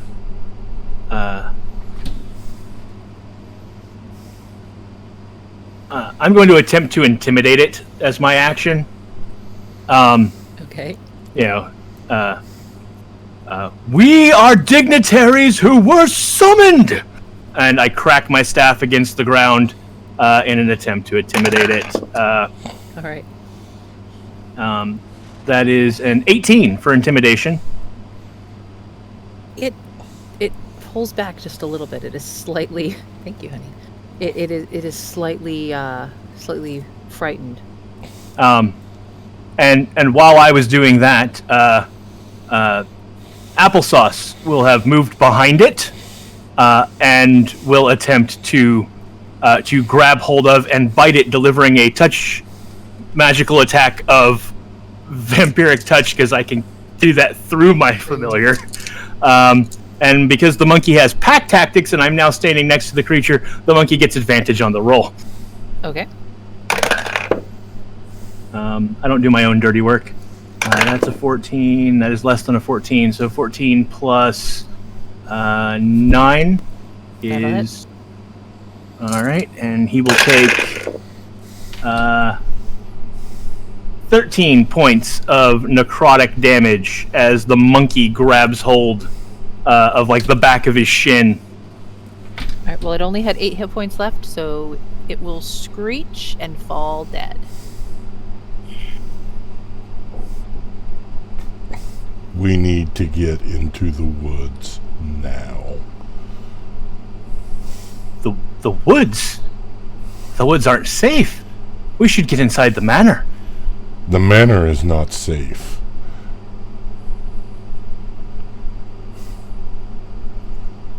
These creatures were guarding. We need to find out what we're dealing with first. Very well, very well. I will Lead on, woodsman. I will cast Pass Without a Trace so everybody gets plus 10 to their stealth. Everybody make your stealth rolls with a plus 10, please.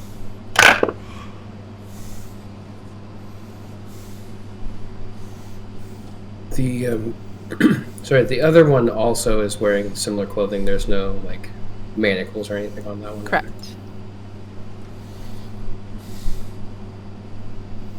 Nice.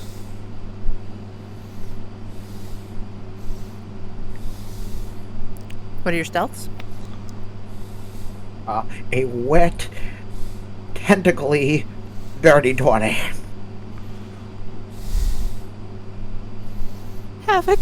35. Jack. 26. And Nicholas.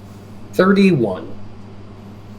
You all move silently, seeming to vanish into the trees.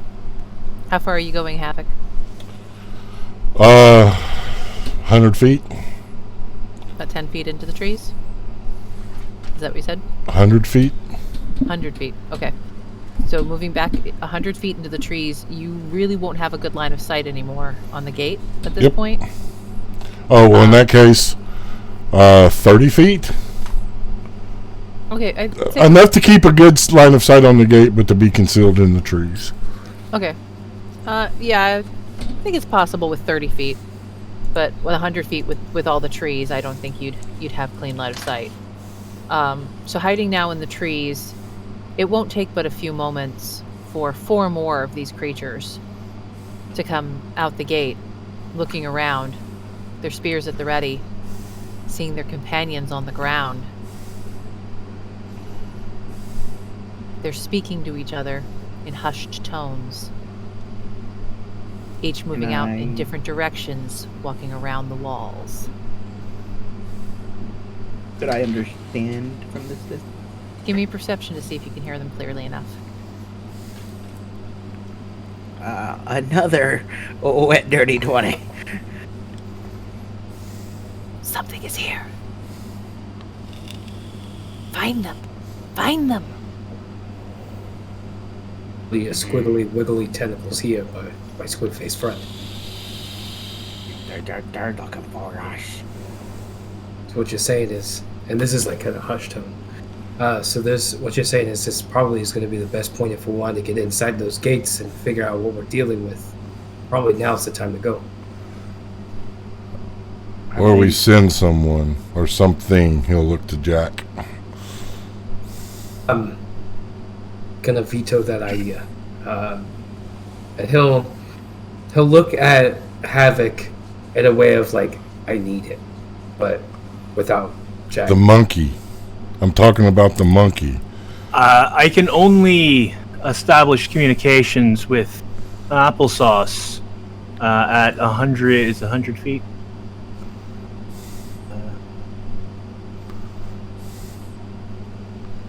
Yeah, only within 100 feet. So once it's inside, I may lose communication. Well, can you talk to it though? Like, can it go and see what's in there and then come back and tell you? Oh, absolutely. Okay then. All right, applesauce.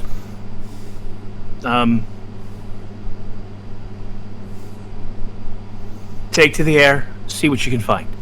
I'm going to sit down, and I'll jump into applesauce, and have him fly up first away from the keep, and then circle back, and I'm looking for.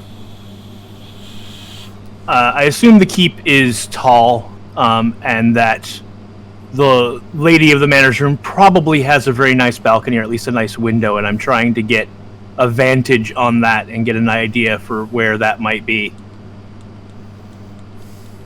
Okay, so what Applesauce will see as he's flying up, the keep is in fact tall. I'd say with the floors being quite, the ceilings being quite high in some of the floors, it is probably, looks to be a 5-story building from the outside. It is quite tall. It is surrounded completely by a wall with only a couple of gates. I have a description written out for myself because I forget things. In the courtyard, as it were, you can see that there are various scraps of bone and bits of debris all over the ground. There are small buildings and cabins. This looks like maybe it was places to house workers. The building itself, flying around the keep, it's hard to discern at first what might be living quarters, what might be just like general space. But there is, in fact, one room toward the top of the keep that does look like it has a small balcony on it.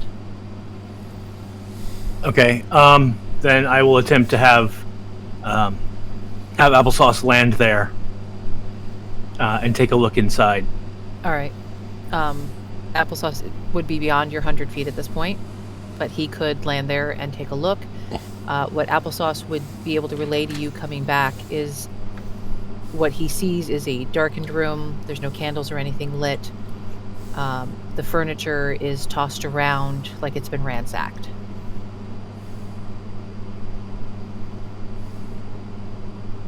Bloody bullocks. All right. Until my connection snapped away because he got too far away.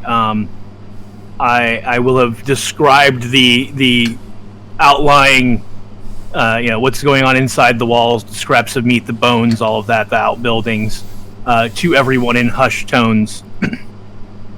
And then once I'm back in contact and he relays to me telepathically what he saw, like the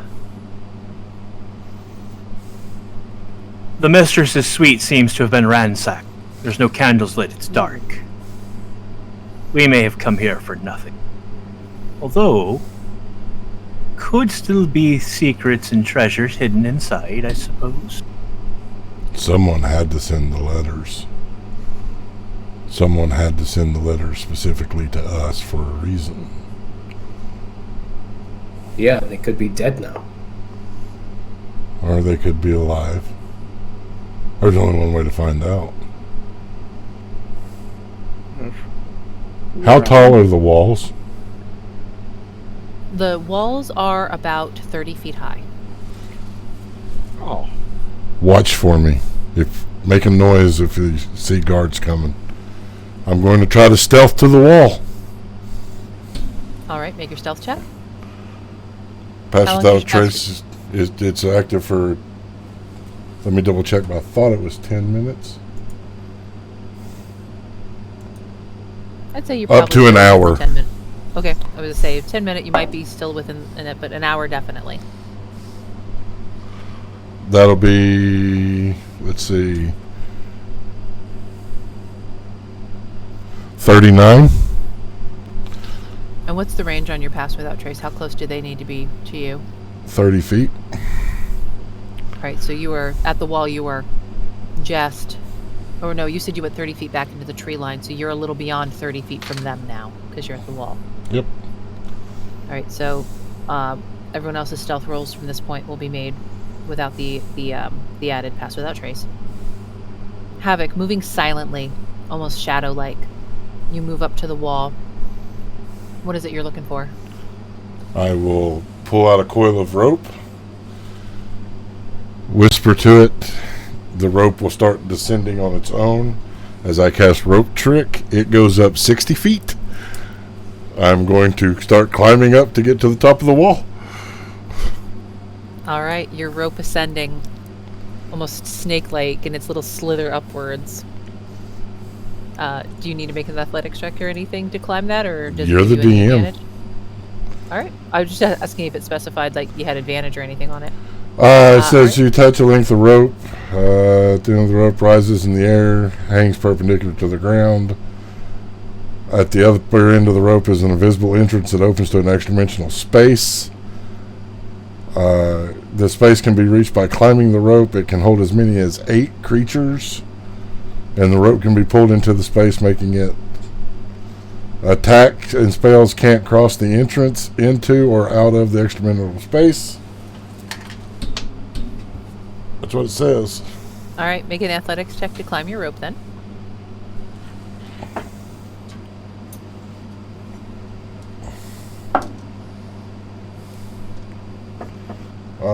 Athletics is +1, so that is an 18. You climb your rope, no problem. All right. I'm going to motion and tug on the rope to them before stepping into the dimensional portal. So climbing to the top of the rope, motioning for them to follow, and then disappearing into the pocket dimension. Well, I'm going to wait at the top before I'm going to let them get close. Okay. Do the rest of you try to get over there? Oh, that's a neat trick. Yes, I'll head over there. I need stealth checks from each of you who is heading over.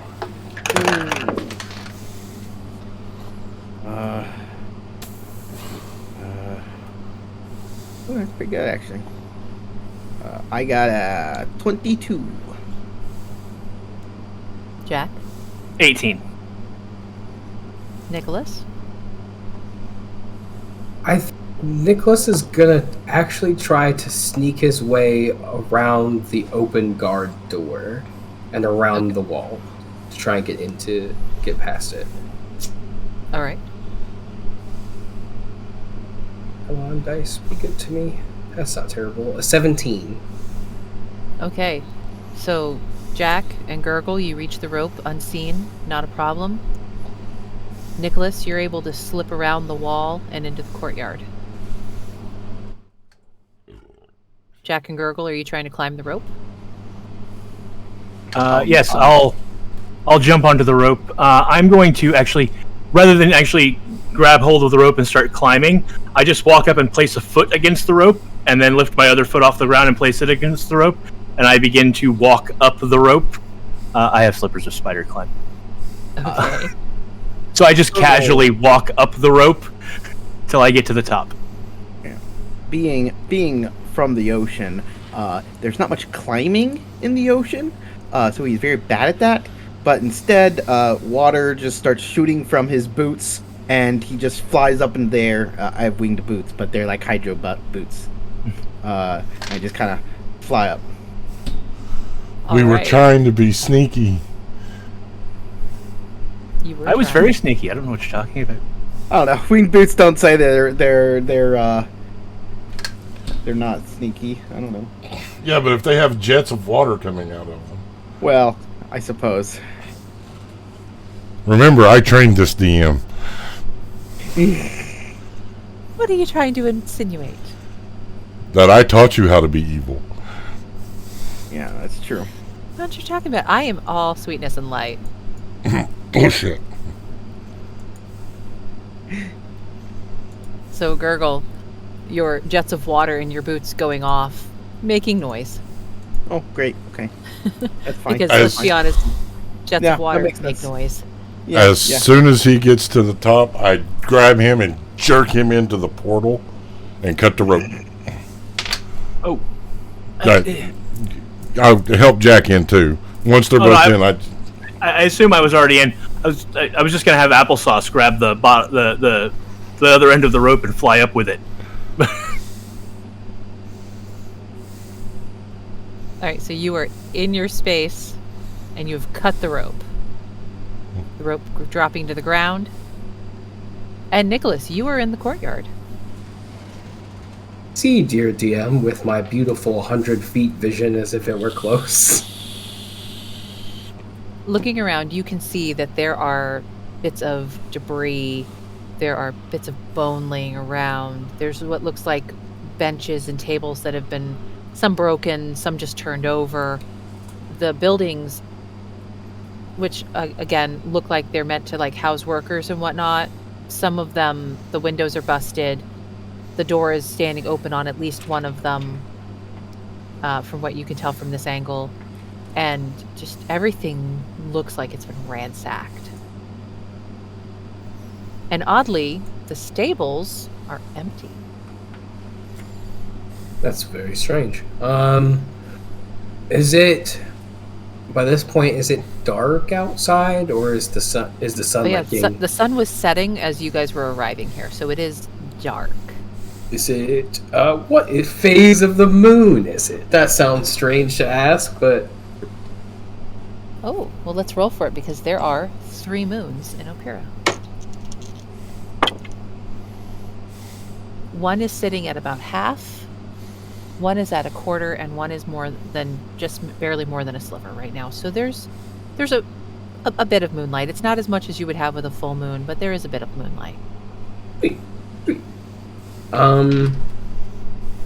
Seeing that his new dock buddies have basically abandoned him, and he no longer sees Jack Platinum, he's gonna kind of go into detective mode a little bit and try to, from where he's standing, without really like moving too very far from like shadows, he wants to investigate like the courtyard and try to piece together what has happened here as much as he can, with the evidence provided. All right. Go ahead and make an investigation for me. While he's rolling that, are you 3 just hanging out in the pocket dimension? No. Yeah, actually, I was gonna say, I look at Havoc. What is the plan? Do you have one, or are we just sitting here now? I've got a plan. I've always got a plan. Mm-hmm. Now, the walls, do they have ramparts where you can walk on them? Yes. I step out of the pocket dimension onto the thing because I took it up 30 feet. So I just step out onto the rampart. Look at Jack and go,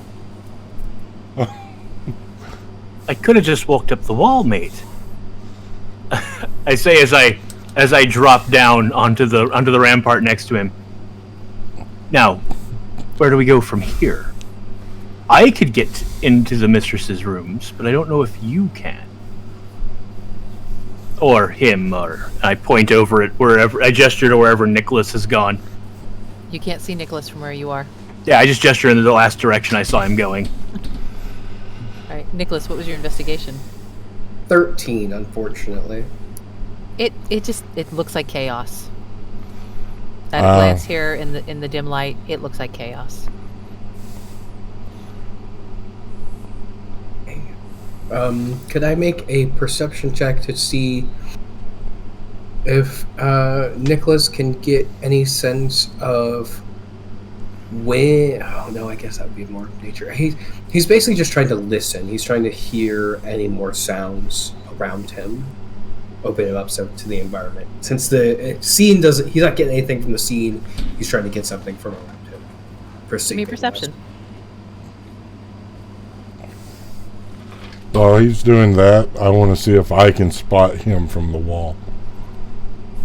Since I can see 100 foot like it's up close.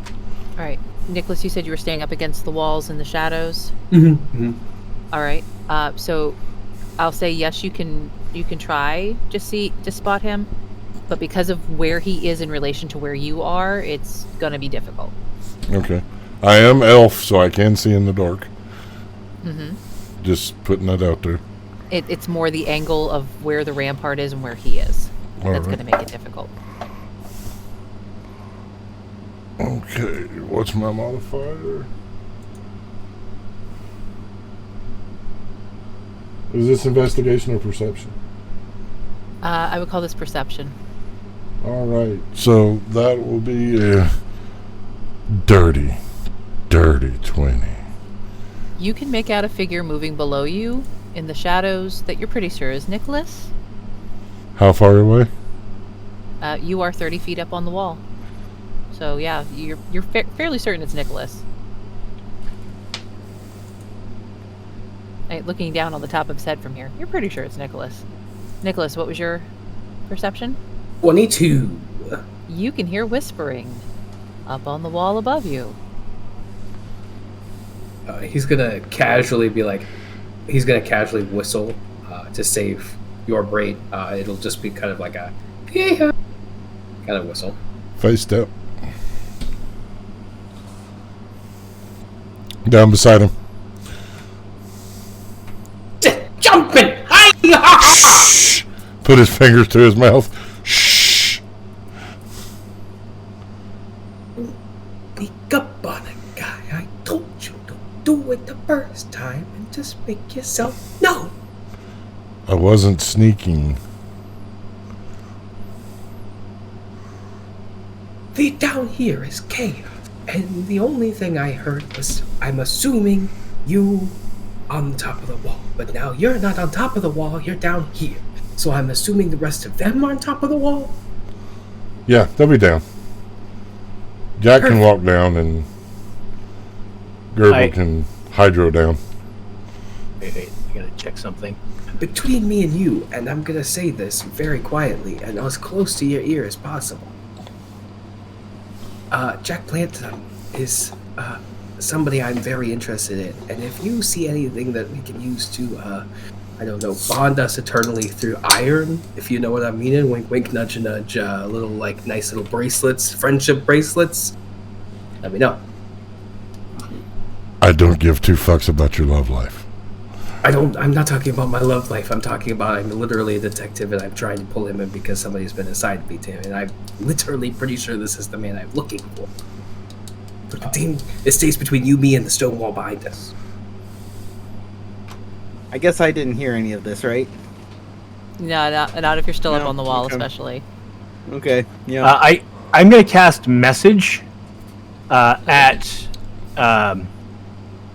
Havoc. So, what's the plan? You can reply to this message. We get inside.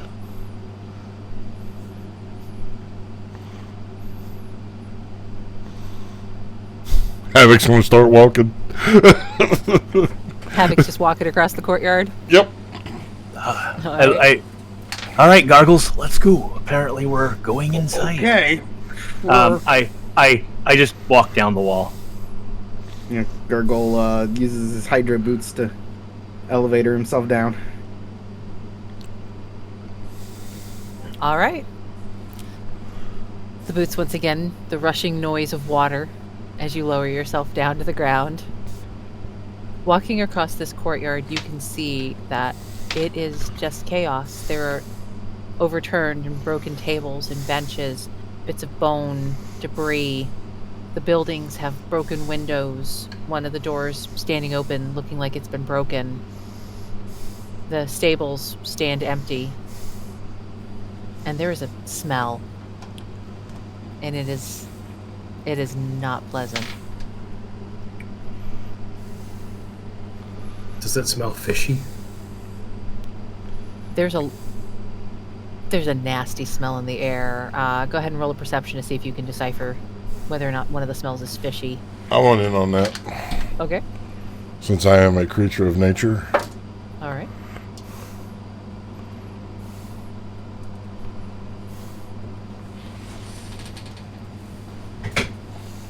What'd you roll? 28. And Tyr? That beats my 17. The smells are kind of mingling together for you, Havoc. It's hard to discern exactly what you're smelling. Nicholas, there is a bit of fishiness, but there's also the smell of death. And decay. Yeah, something's rotten in this here wood of fish. Fishwood. Sorry, I'm trying to think of something deep and poetic that somebody would write and possibly use in a play, but it's zip, zip, zip, zip, zip. Anyway.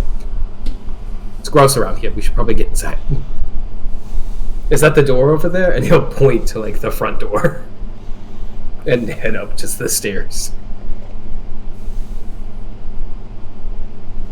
Do the others follow him to the doors? Yeah. Gurgle shuffles his way with them. You'll make your way up about 6 steps to the front doors to the keep. They do stand closed and locked. Don't mind me. What's that over there? And as soon as everybody looks, or if most of everybody looks, or if nobody looks, it doesn't matter. He's going to turn around and using my gloves of thieving and my thieves' tools, he's going to try and pick the lock. Go ahead. Make your roll. That is a 34. You unlock this door barely looking at it. It's like you just slip your tools in, click, click, you're in. Oh, look, the door's open. Knock, knock, knock. The door creaks open in front of you. Havoc. It is dark. There's a dampness in the air. It's almost stale. And that smell of death still lingers even here. Havoc will notch an arrow and stealthily make his way in. Is Pass Without a Trace still active? It would still be active, yes, because you said it stays for an hour? Yep.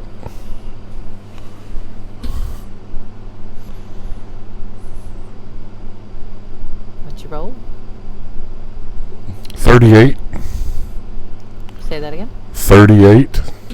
Yeah, I'd say you're moving very quietly. It's as if your feet don't make sound at all when they touch. Is anyone else trying to stealth, or is everyone just walking? Yeah, I'll be stealthing. I suppose. So I guess the question now is, if we're within 30 feet of him, and we were within 30 feet of him when the spell was initially cast, do we still get the benefit? Yeah, so long as you're within 30 feet of him. Okay. Pull out his hand crossbow and stealth with the rest of them. I got 27. 29. Also a 29. And Everyone's moving silently. Nicholas is going to position himself near the back, but keeping Jack Platinum in front of him so he can keep eyes on him.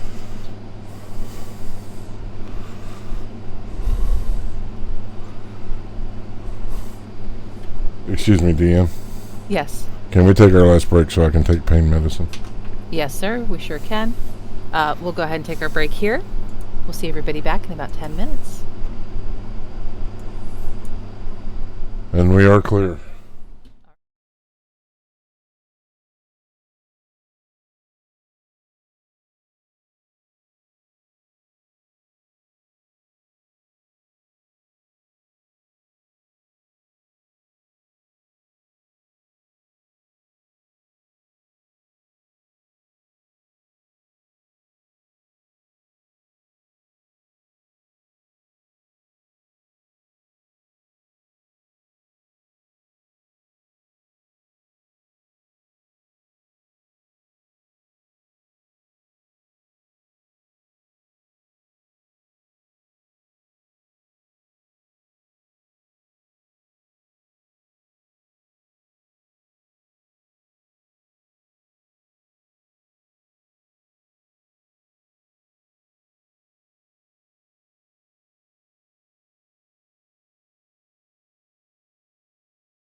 And welcome back. Thank you for your patience while we took a break.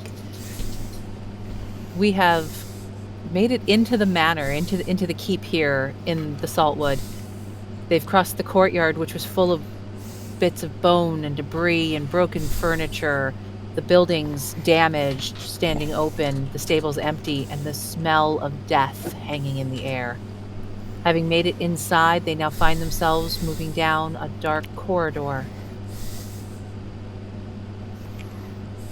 What do we want to do? Check for traps. All right, make an investigation. Gurgle, you doing anything? No, I'm just hanging. Okay, Jack? I'm looking around to see if I see rooms with the doors closed, stairs, whatever is visually apparent to us in this space. Okay. How about you, Nicholas? I'll be doing the perceptive thing of just checking occasionally behind him, keeping his ears open and his eyes alert. Okay, Havoc, what was your perception? 21. You don't spot any traps. For the most part, the hallway here is empty. There's nothing, which in itself might seem odd. Jack, did you roll a perception? I can.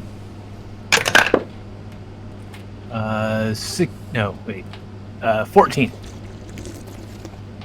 There are a few doors off this corridor.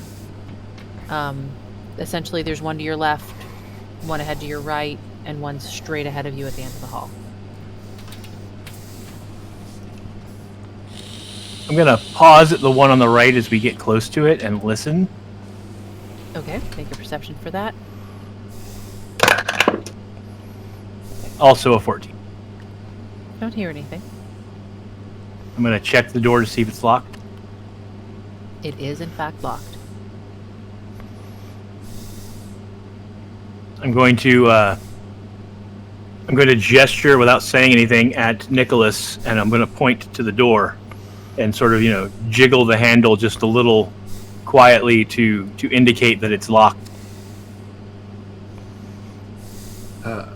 He'll kind of silently walk up to it. Oh, look at the door. Can he look for traps? Just like a cursory kind of glance at it. Sure, roll an investigation. That wanted to be a 19. Unfortunately, oh wait, hang on. Because I have the beautiful, magnificent. Where are you? It's the first time I have a rogue that's high enough that has this. Anything lower than a 9 is a 10. So I got a 19. You unlock the door without any hassle. He just silently shows the door is now open after he puts his tools in it and jiggles them around. Jack will very quietly push the door just enough to sort of peer in and see if he can see what's in the room. So, opening the door just a small amount, peeking through, you can see a table, and you can see the top part of a hearth. I don't see signs of anyone in the room. Does the room look disheveled like the room that Applesauce saw upstairs? Were you going to open the door further then? I'll open it a little bit further. Because I took that like you were just opening it a couple of inches and peeking through a slit. But even peeking through a slit though, is there any things tossed about? Did anything look like it's been just strewn about, or does it look in order? I guess the question. Like I said, opening the door only a couple of inches on the angle, the way the room would lay out, you could see the table and you could see the top part of the hearth, but you wouldn't be able to see much of the room this way. Okay, yeah, I'll go ahead and swing the door a little further. All right, opening the door more, you can see that this room, well, not tossed around like the room upstairs, it is a mess. This looks like it might be a kitchen. There's blood on the floor.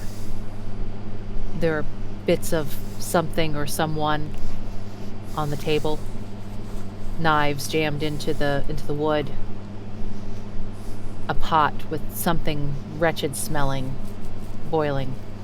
I pull the door back to and gesture for us to move on. Nicholas will, again, taking the rear, not to keep his eyes off of Jack Platinum, but he also wants to relock the door. All right. Make your sleight of hand for that. A 25. Yeah, you relock it without a problem. I need everybody but Gurgle to earmuff.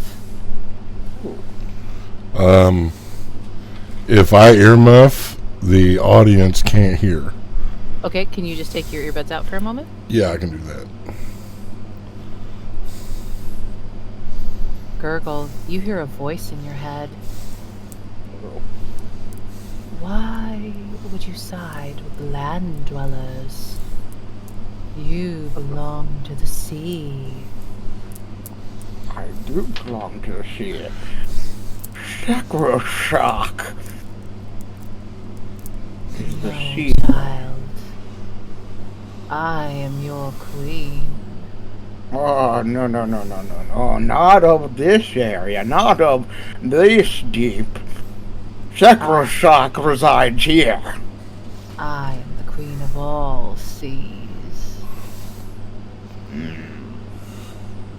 You belong to me, not to the land. You've no loyalties to them. They've none to you. Ah, the land dwellers have things that can help us, though. They have made our coral so strong and wide. With the salt. Yes. The salt belongs to me now. No, not for long. Sacroshock will have his way. No, my child. These are my lands, and these are my seas. Oh, we will see about that. You'll see the light, or you'll die with the land dwellers. Oh, you are so funny. The light. If you are really truly of the deep, you would not need light, for the deep is full of darkness. The deep is full of many secrets. And the voice will stop. Does Gurgle want to say or do anything before I bring them back? No, that's fine. Yeah, we're done.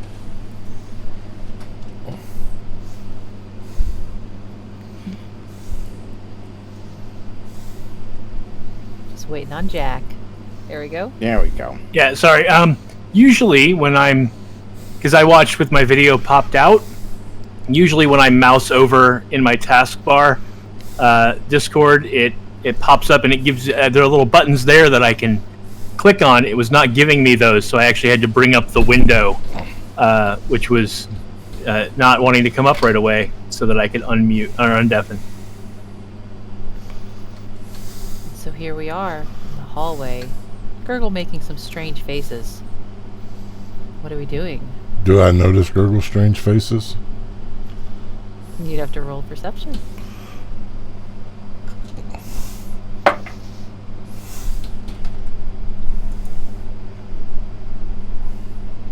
I'm sorry, Dan, your faces are fantastic. Can't keep them for the whole thing, though, so I have to... 23. You notice a twitch in his face for sure.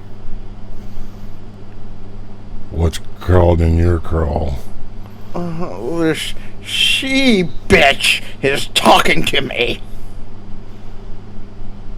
My head. It's quite unsettling. She thinks she rules all of the sea. She has not felt the true power of Sacroshock!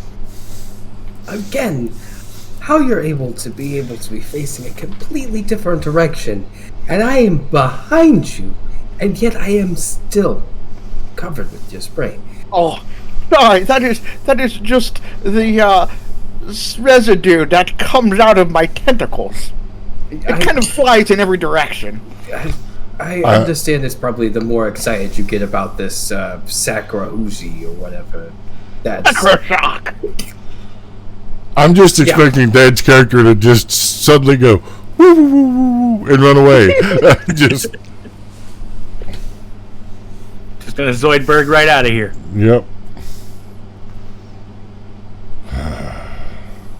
I'd suggest we keep moving, lads. Yes, it's probably a good idea. I concur. Where are we going from here? I'm gonna move over towards the left-hand door and check it. All right, what are you checking it for? I'm gonna check and see if it's locked first. All right, checking the handle. It is locked. I will gesture once again at Nicholas. Once again, without he's not even gonna cursory glance like he did last time. He's gonna put the tools in and try to unlock it. All right, make your sleight of hand. While he's doing that, is Nicholas wearing anything? The only thing that you can see him wearing, to give the appearance, as I never did, he is basically imagine a Ken doll. Now paint that Ken doll in shiny chrome and make their marks where the joints would be, so that there's appendages movement. And yeah, that's the entirety. And he's wearing a faded yellow trench coat and a fedora. Does the trench coat have a pocket? Does it have pockets? He has many pockets. There's two on the outside that you would go here. That's the two pockets you would be able to see. There's maybe a lapel with a pin on it that you can tell is a detective pin of his. It looks like a hat. Okay. While he is busy looking at the lock, I'm going to very subtly pull out one of my own fingernails, and I'm going to, as if I'm leaning to look and see what he's doing, I drop it into his pocket. All right, make a sleight of hand. See if you can do that without him noticing. And I'd like you to roll perception against that, but with disadvantage because you're focused. Picking the lock. Could I, for reasons of my character class and abilities, roll with regular, as he is a trained detective that is passive perception is over a 20, and he has eye for detail and stuff like that because he's inquisitive. All right, yeah, make a straight roll. What was your sleight of hand? Dirty 20. 13 for my perception. Yeah, you slip your fingernail into his pocket. What was your sleight of hand to open the lock? Oh, that was a 30. All right, yeah, you get the door unlocked. And he's gonna unlock it and push it open, just all the way, so that he doesn't pulling his tools, one hand on the tools, the other hand to push the door open, so the door will open and his tools will come out unlocked. But by the way, just for continuity, I assume I got bit on the side of my left hand, so it would be the pinky nail on that hand that I pulled loose, as if I lost it in the battle, if anyone notices. All right. So Nicholas, pulling your tools from the lock, pushing the door open, the door swinging slowly, making a slight creaking sound. This room, like the others, is kind of in chaos. This looks like it was a sitting room of sorts, but the chairs are overturned. There's shattered glass on the floor, possibly from teacups or a vase. The books on the shelves are thrown down on the ground, pages torn out of some of them. It's just been ransacked. Nicholas will hold his hands up to kind of bar anybody from stepping into the room more than putting their head in. He's like, hang on, before you touch anything, I need to look at this room. And he wants to do a scan of it, investigation check wise, just to see if he can get piece anything together of what has happened in this room before everybody steps in. All right. A dirty 20. There's a blood stain on the floor by the overturned chair. It looks like someone was attacked. And he can kind of tell the scene of the attack. It like plays through like his face, kind of thing. Looks like somebody was attacked, and he probably guess without examining anything else before we step in here. Could be. And he'll look up before he says anything else to the ceiling. Okay. Is there anything on the ceiling? Nope. And then An ordinary-looking ceiling. And then he'll step into the room, he says, and it looks like the attacker is no longer in the room. It's like you guys don't trust me. He's a detective. He saw the fight. He's smart. He's a smart guy. He's not a fun guy because he's not a mushroom, but No, that was from your one shot. Yeah, and then he'll do like a medicine check on the blood to see how long it's been there. All right, go ahead. Less than that means it is a 10. It's a 15. You're muted. It's definitely dry, so it's hard to tell how long it's been here. It's been a bit, though. You can tell, because it is completely dry. How long ago did you fellas, sorry to assume I don't know what's inside of your pants or whatever you want to call yourselves, but for now, I'm going to say fellas. Sorry, Squid Face.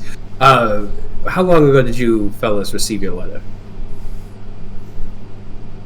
DM? It's been approximately, I have to think which order I did this in. Jack, you received yours about 6 days ago. Havoc, you received yours about 5 days ago. Nicholas, 4 days ago.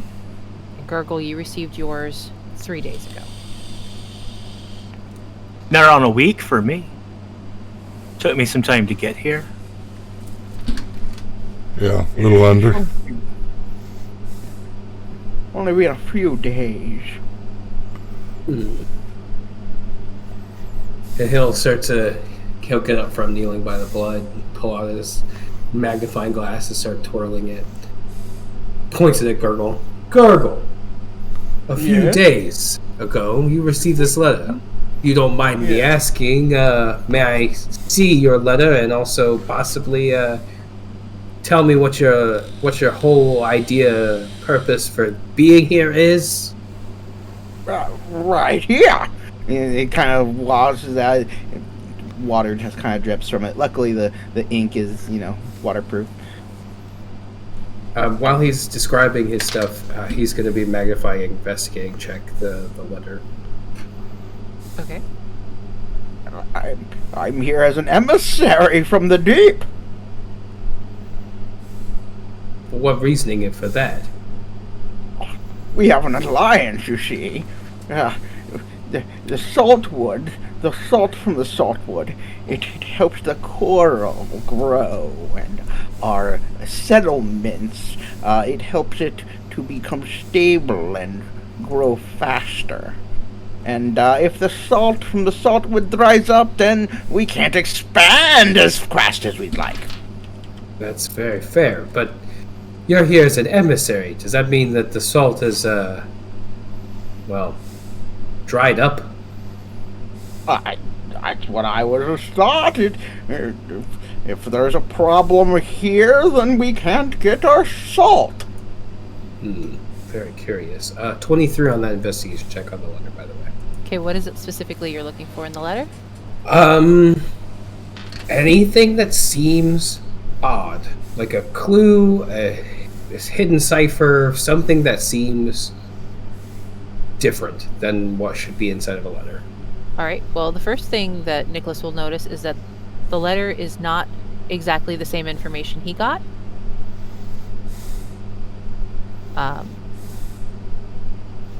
Dan, do you want to tell him what's in the letter that you received, or would you like me to find it for him? Go ahead. I have to. I'm trying to find it real quick. Get No the exact- worries. I have to scroll back up. Dan plays in my monthly game too, and I like to torment them. Scroll Ah. here. Lady Eugenia Eisenwolf said that her husband has went missing, and she feared that her own life may very well be in danger.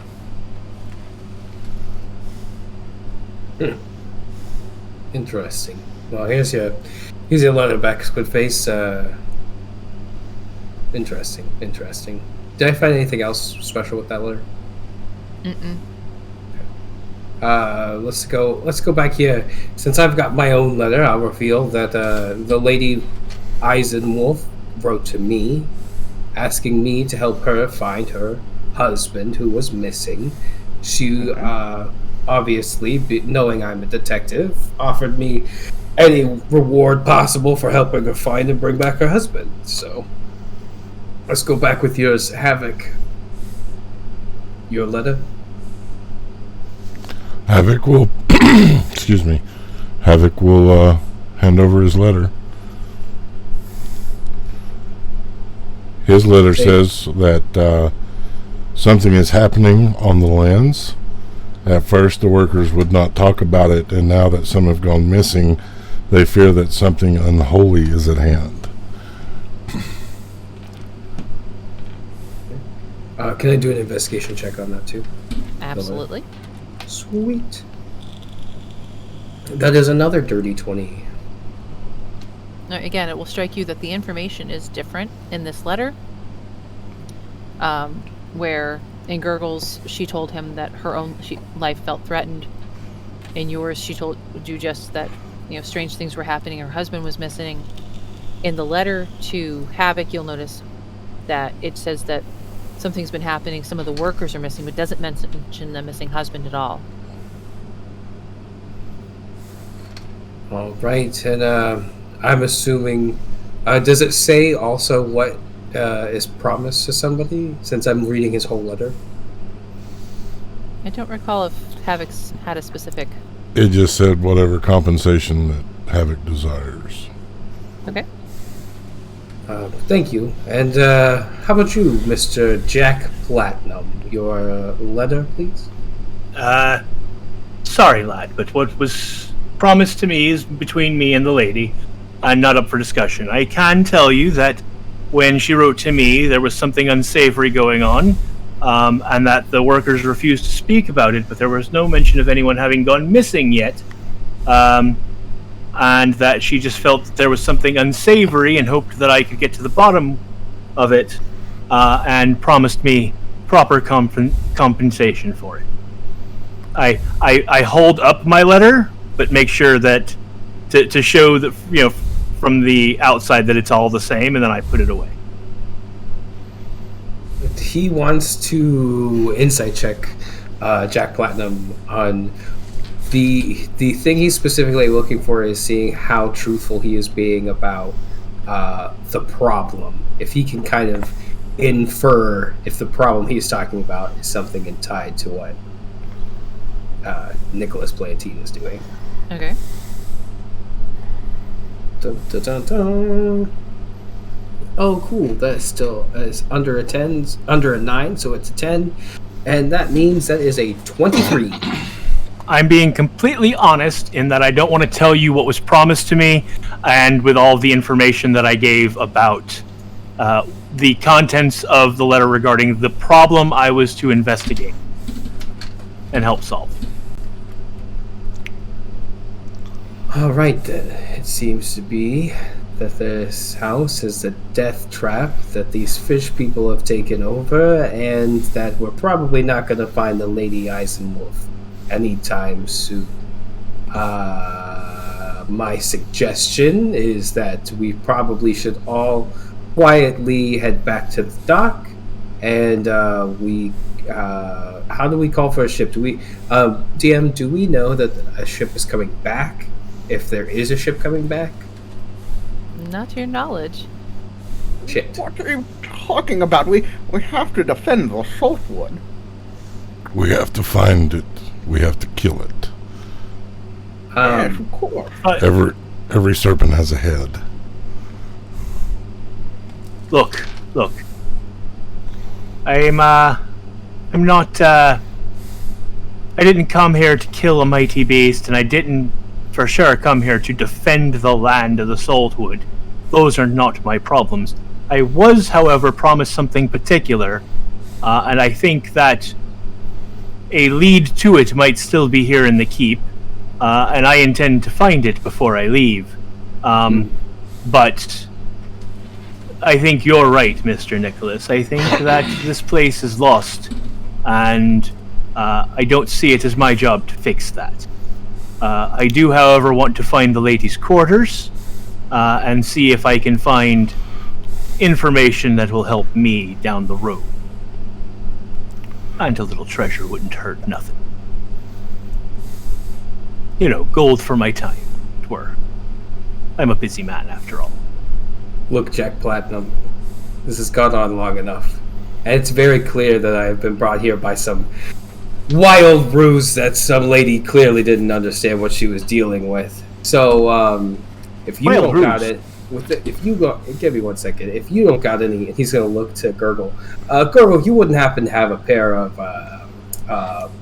one of those iron bracelets that make you best friends for life with someone? Friends for life?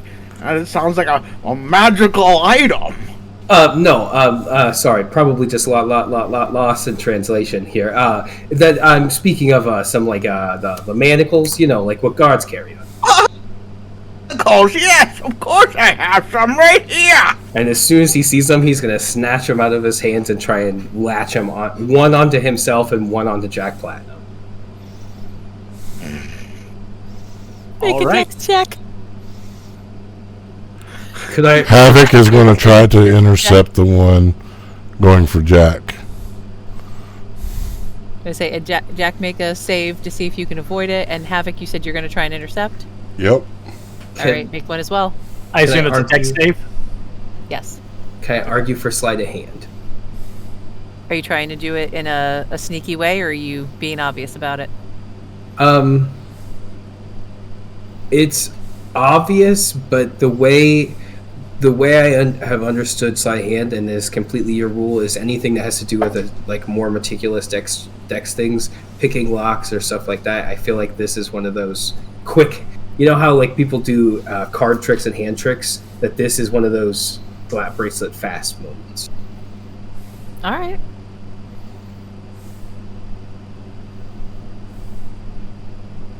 Cool. 25. All right. 25. Havoc, what you get? 30.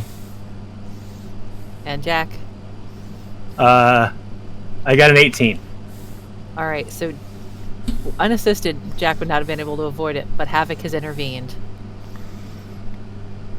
We've still got to get out of here alive. We don't need you two tussling tango and trying to fuck shit up with each other. You got problems with each other, you settle it after we're out of here. I hate to say it, but he's got a point. Also, it seems to me, Mr. Keen Investigative Mind over there, that I got my letter first, when there was no mention of anyone having gone missing. As the situation escalated around the lady, she sent out more letters looking for more help, because Mr. Havoc there got his letter, and it says that the workers had started to go missing, and then Mr. Gurgle over here got his letter, and it said that the husband had gone missing, and then you got your letter that spoke even more direly. So your wild accusation that we've been hoodwinked in some manner seems unfounded at best. It seems that there was a rising problem, and that she sought more and more help as things got worse and worse. We all just happened to arrive at the same time. Now, can you be professional about this, or do we have an issue? Mr. Clintwood, I remind you that I am tied directly to every police authority, and I am basically an authority of himself. And by standing in front of what is considered an arrest, or possibly a takedown in some circles, is punishable by law. Now, I'm willing to forget this if you simply let me manacle myself, and he will show you that he's already manacled them to himself, to my prey / target / money maker. The platinum. Tell you what, lad. I'll tell you what. Let's be reasonable about this. If you cuff my hand, I'm gonna have trouble casting spells. If I can't cast spells, ain't none of us making it out of here alive. I'm your best hope here. So, that said, how about I'll promise to let you put the manacles on me the second that we've dealt with this and we have what we want from here and we decide to leave. To respond to you, good sir, first, I give 2 fucks what the law says. Secondly, we have to work together to get out of here. After that, I'll help you shackle the son of a bitch. I don't care. I want out of here in one piece. Agreed. Then it seems to me that the only thing that we need to be doing right now, and again, I have been tasked to come here to find a husband that is, 1, most certainly dead at this point, and 2, tasked by a lady who is, as you have said, was very distressed when she wrote the first letter, and then threw several more letters when none of us showed up, and is also probably dead, which means Object 3, my contract, is no longer null and void. I just happened to pick up a nice little goody-goody big drop with platinum over here. Now, I think I would like my manacles back, please, sir. He just unhooks Thank you. with the lockpick. Help us get done with this, and you can have them back then, I suppose. If you two promise to manacle this guy and make sure this guy does not get away, I suppose I can help you find the truth of this matter. But I'm telling you, you both have been tasked by a dead woman that is not going to pay up. Hey, I don't care about pay. Mr. Lawman, is it not your job to investigate to be certain? There could still be people in distress here. Are you going to neglect your duties? 1, detective. 2, you're a criminal, have no say in this and whatsoever, and you're literally trying to persuade an officer of the law to not do his duty because you don't want to go to jail. That's not my No, I'm trying to persuade you to do your duty before you take me to jail. Your duty being to ensure that you are correct in your assumption that the Lord and Lady of the Manor are dead and not imprisoned somewhere in this keep. He'll go over to the dried blood and scrape some of it off and put it on his tongue as a medicine check to make sure that it is human blood.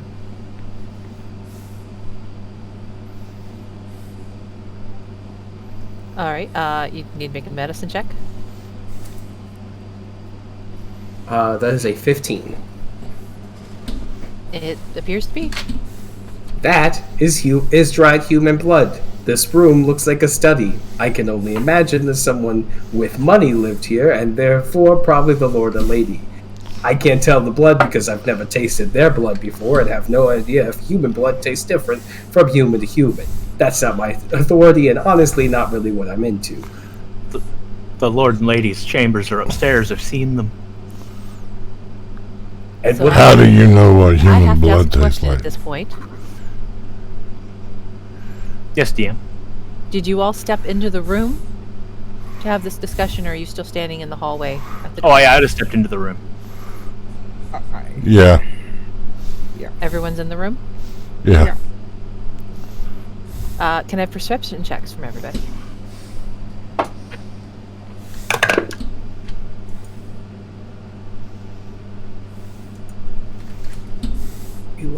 Undeniable talent. Gurgle. 19. Havoc. 24. Jack. 14. And Nicholas. 19. Say that again. 19. 19. As you're all having this discussion, looking up, all of you will notice there is a figure standing in the doorway. A strange-looking creature, scaly, orange, with a strange-looking mouth. It almost looks beak-shaped. And it has 2 little antennae on top of its head. And it is watching you. Is this something that Havoc would recognize, being a Gloomstalker? Not likely. Okay. I don't think Havoc spends much time in the water. Without missing a beat, I cast Charm Person. Okay. What's the save against that? The save against that is Wisdom 17. Let's see.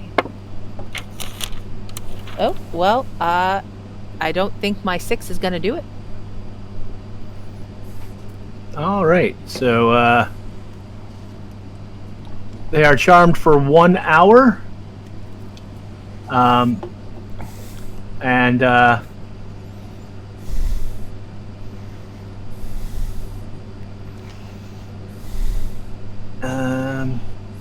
long as we don't do anything harmful to it. So yeah, oh, greetings, friend.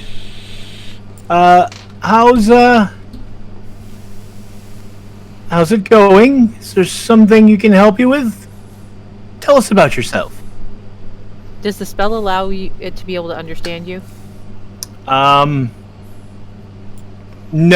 I don't think it does. Let me double check. Actually, this creature might understand common.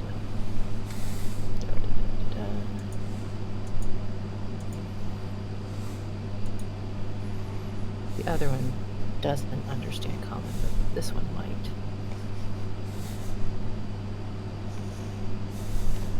Oh, it does. No, it doesn't say that it automatically understands. Nope, never mind. This one does understand common. Oh, perfect. So it's gonna look at you as as you're asking it questions, kind of weaving back and forth a little bit. I'm gonna push my way past the others so that I'm standing in front, so that its focus is on me. And while it understands what you're saying, it will reply in Aquain. I will comprehend languages. All right. What was the question again? You asked it a specific question. I asked it if we could help it with something, and to tell us about itself. I watch the strange ones. Are we strange ones? Yes. Whom do you serve? My queen. I see. And where exactly is your queen? She sits on her throne. That's her throne here in the keep. Yes. I see. And the lady who used to live in the keep, do you know where she is? Pet. Ah, and her husband? Pet. I glance back at Nicholas, very haughty, not realizing they can't understand the creature, just ha, told you. He said the same thing there, though. He said, I'm pretty sure that's the same sound he just said there. I don't understand what he's saying, but I think that was the same sound. He just said the same thing twice. What did he say? What did he say? What did he say? What? And he'll pull out his hand crossbow and kind of put it into your chest. He's friendly for the moment. He said that the Lord and Lady of the Manor are pets of his queen, and that they're upstairs with the queen on her throne. Oh, that they're here in the keep, and the lady sits upon her throne ruling here, and that she's keeping the former Lord and Lady of the Manor as pets. Where's where are they? What was your name, friend? No name. No name. Oh, we should give you a name. Would you mind if I called you Beaky? You've got a bit of a beak. Is that all right with you? Beaky.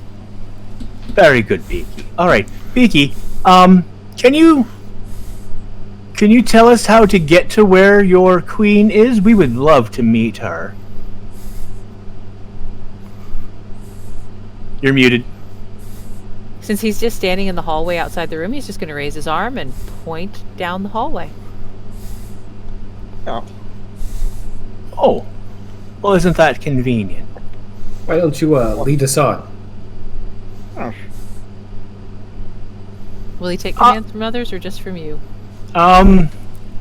See, I think it's less commands, it's just more that he's really friendly towards me.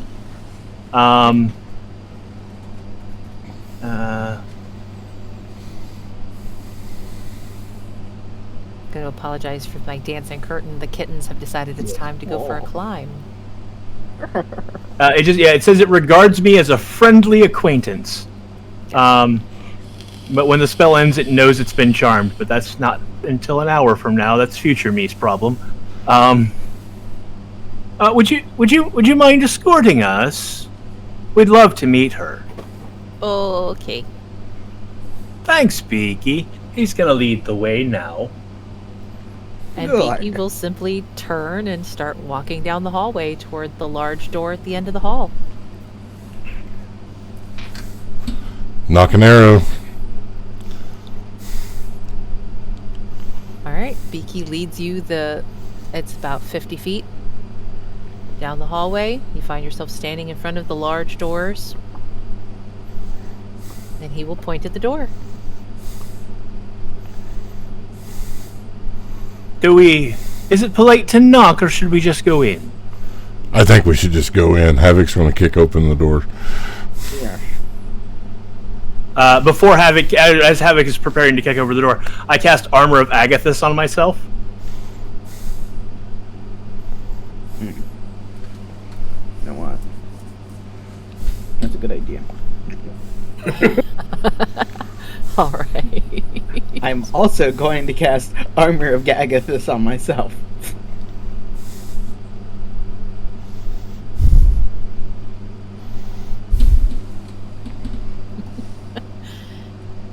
Alright.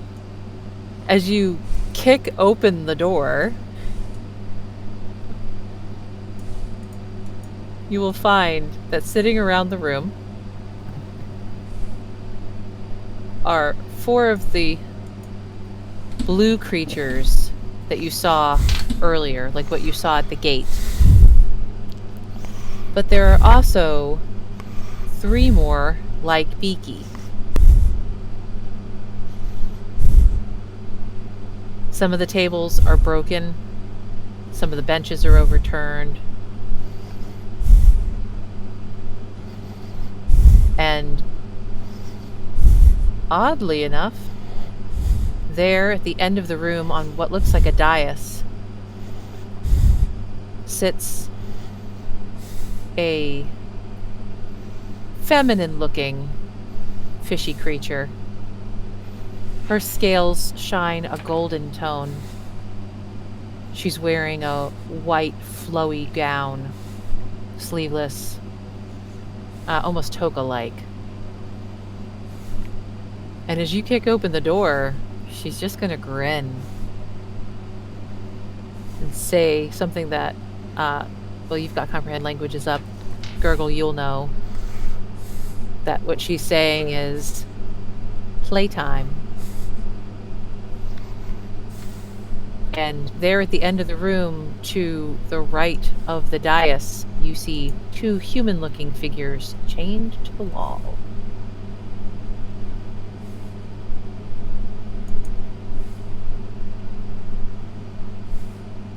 So will everybody join me over in Owlbear Rodeo? And please roll initiative. Bum bum bum. Ta-da! Dun, dun.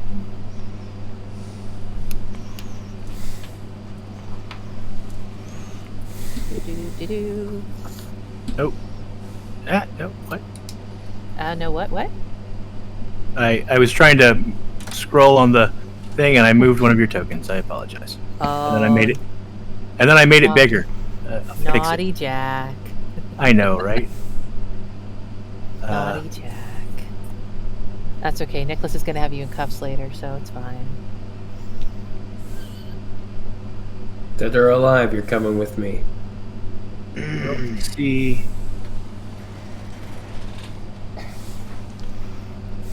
Oh, goddamn. Fuck. I don't see my token.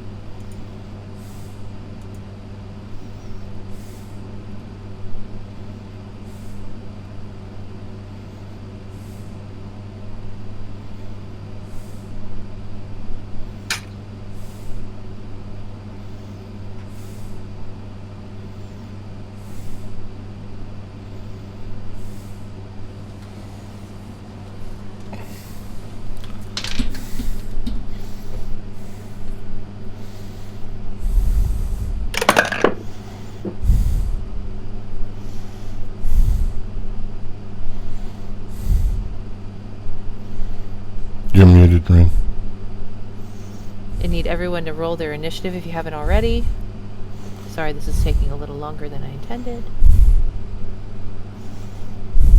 Alright. Gurgle. 15. Havoc. 21. Jack. 15. Nicholas. 18. What? 18. 18. Sorry. You're Sometimes your mic cuts out the very beginning of what you say. I'm not sure why.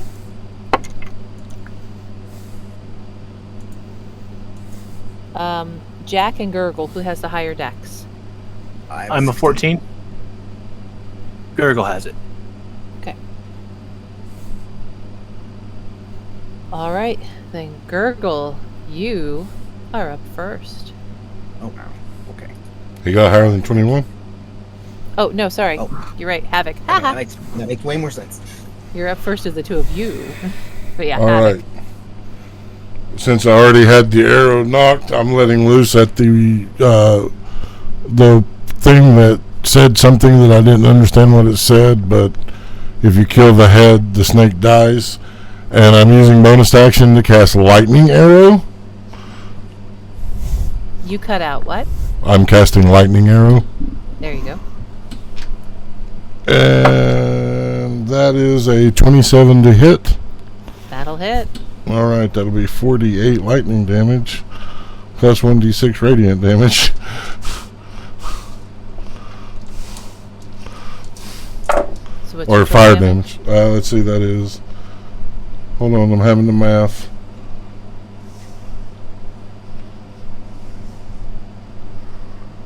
So that is 24 lightning, 2 fire,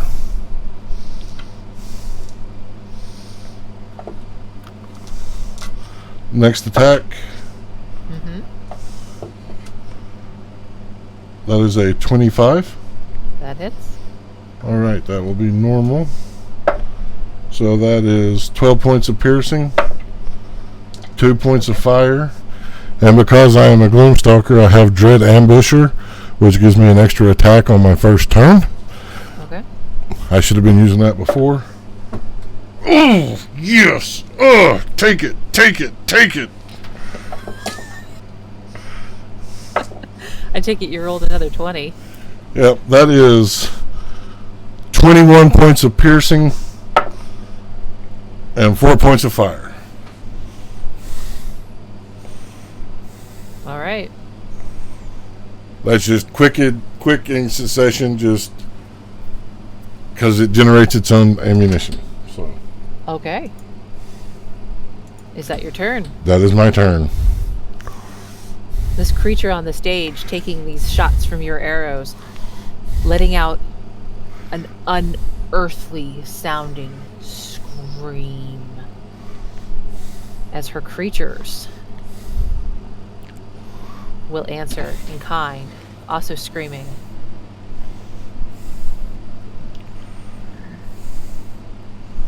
All right. Havoc, number 1. picking up a harpoon off the table, firing it at you. Let's see. Where's the modifier for that? Does 23 hit? Oh, shit, yeah. All right. So it is going to do 11 points of piercing damage, and it is going to make a contested strength check against you to see if it can pull you toward it. Oh, shit, I'm fucked. I got a 10. It rolled a 20. So it's going to yank you the 20 feet toward it, so you're now basically face to face with this creature. All right. You want to move my token, or? Yeah, I can move you. The harpoon piercing into you, yanking you across the floor, and it is going to attempt to bite you. Okay. And I think the bite's going to miss, because that's only a 14. Oh, thank God. Yes, that misses. Come on, it's not that bad. Just a little bite. Just a little nibble. Sorry. We're going on a picnic. Going on a picnic. Number 2 is going to run toward the group. 3 is going to move out into position as well. 4 is going to move up on Havoc, butting up with its partner there. It's going to attempt first to scratch at you with its claws. All right. And I don't think that's going to hit. That's an 8. Nope, that will miss. And then it's going to attempt to bite. 21. 21 hits. 21 hits on the bite. 9 points of piercing damage from the bite. Already.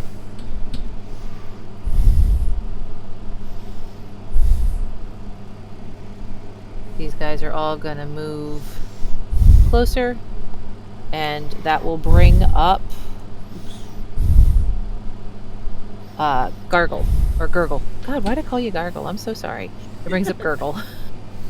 That reminds me of a joke. Okay, so 3 and 6 are kind of like right next to each other, kind of, right? They are. They're about 5 feet apart. Okay, so if I put a 5-foot square right, like, between them, would that hit both of them? Yes. Okay, cool. So I'm going to cast Cloud of Dagger Tooths, which is Cloud of Daggers, but it's basically going to make these barracudas with big jutting out knives on the end of them, flying through the air, kind of twisting and turning throughout them, and that's going to be right between them. So, all right. At the beginning of their turn, or when anyone enters into that 5-foot area, they're going to take 10d4 damage. Okay. And then we will. I'll move up a little bit here. Move up into over here, so that I can have them move up as much as they need to. And then I am going to put my tentacle down with my bonus action. Where's my tentacle? We're going to put the tentacle right here. And it's huge because it's doing that. There we go. And the tentacle is going to hit number 3. Alright. It's a 17 to hit. Alright, 17 hits. 13 damage. Yeah, that's that one. And that's my turn. Alright. So it's 13 damage. Yeah. To number 13 damage to number 3, and its speed is reduced by 10 feet. Good to know. And that's my turn. Alright. That's going to bring up Jack.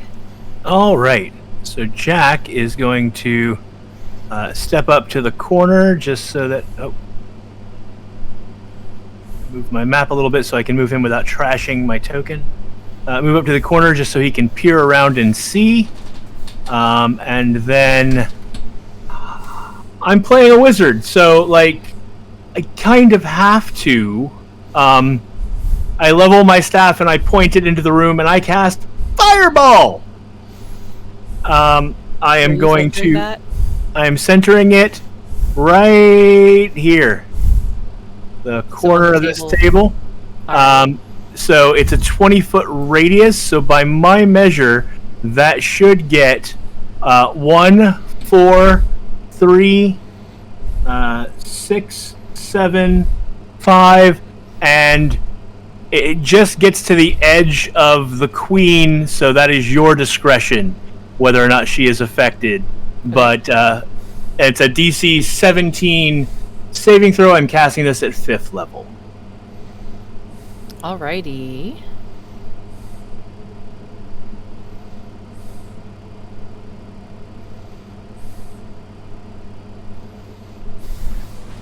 Alright. You say your DC again for me? 17. 17.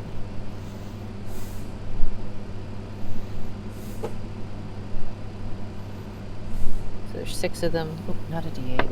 D8s are no good for saving throws.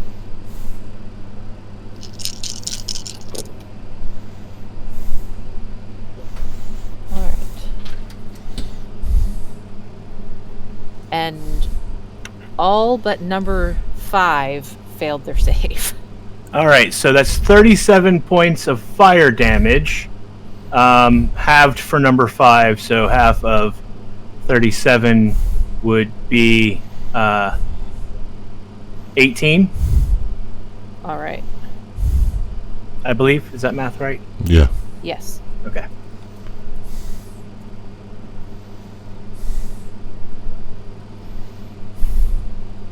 Okay. Sorry, give me just a second. I'm doing a bunch of math. This is what I get for having so many of them. Okay, it gives me a chance to look at my bonus actions and see if there's anything that I want to do. Number 2 was the only one not affected because it was outside range.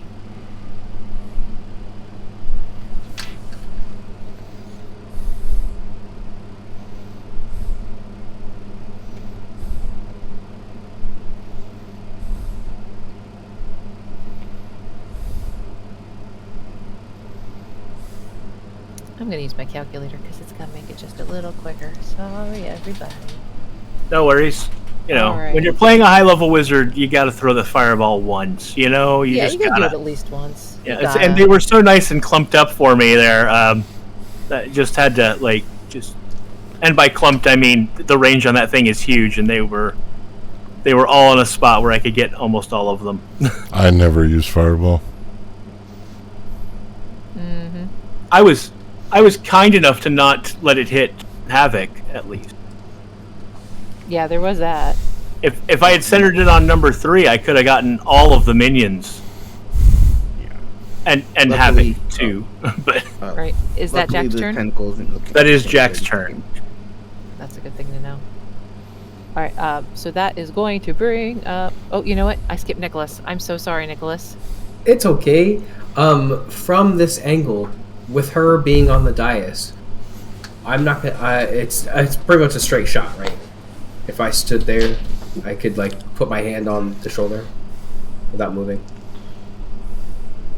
You're muted. Good. Yeah, these things are only 4.5, 5 feet tall. With her being up on the dais, so you have a fairly clear shot with how tall you are. Hell yeah. So he will put his hand on, without moving, he will put his hand on Jack's shoulder and said, "Don't you move, criminal." And he's going to bonus action steady aim. And then, so to give myself advantage, and then I'm going to use my sniper feat to take -5 on the roll to do 10 plus damage. Alright. And because it has advantage, it will also do sneak attack. The rolls. Yep. Okay, so that one is -5 is 21. 21 hits. Perfect. All right, so regular damage-wise, we are looking at 19 piercing magical damage, because it is from my crossbow, my hand crossbow. And then we get this sneak attack damage in here. While you're figuring that up, I got to give a shout out. Night Prophecies just raided us with a party of 11. Thanks for the raid. Raids are metal. Good, guys. Hey. And that is 19 sneak attack damage.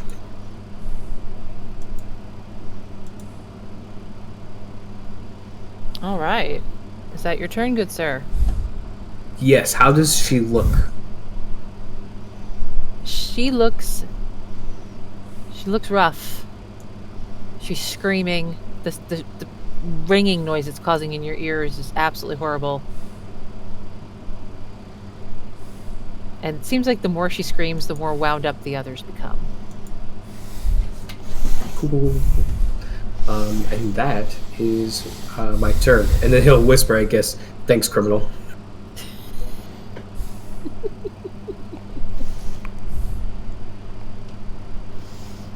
That's going to bring us back around to Havoc. Havoc will take the attack of opportunity to take steps back to get out of close range with these. All right. So these two are going to have attacks of opportunity on you. One of them rolled a 5, and the other one rolled a 1. Sweet. So the one is going to try to swipe at you with his claw, and he's going to miss completely and basically spin himself around and hit himself against the table. All right, here we go. Shooting at the head of the snake again. Once again, aiming at the Sea Queen. Yes, motherfucker, take it, you dirty whore. You get so excited when you roll 20s. I don't get to roll. I don't roll 20s much when I'm DMing. So when they come up, 21 points of piercing damage. Ah. And it's magical. His bow. As the arrow strikes her, the screaming will stop. Her eyes will grow wide. She's going to teeter, fall to her knees. As she does, the other creatures are going to start to shake their heads like they're clearing them. Their eyes seeming to clear slightly. Each of them taking a step back, almost like they're unsure of where they're at, as she falls dead. He will knock another arrow and watch these things in front of him. Just because he noticed them shake their heads like they were clearing their heads. Squid face, is it over?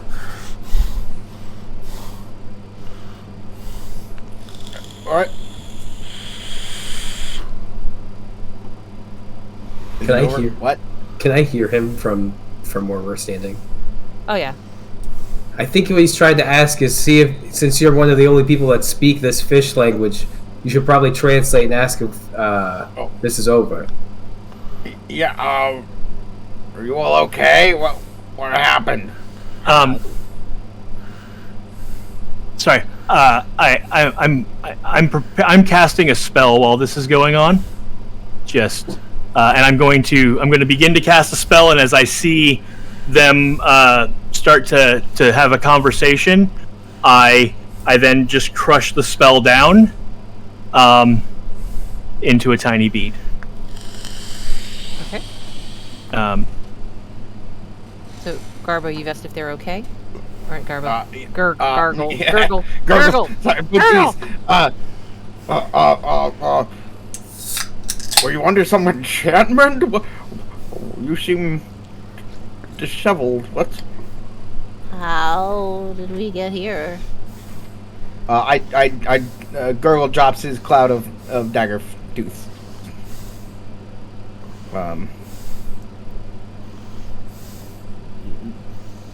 I So think dry. you were bewitched by a sea bitch. Can we go home? Where's your home? The sea off the bluffs. Do I know where that is? You would know that it is further north along the coast. Oh, you are way from home, aren't you? Oh. Well,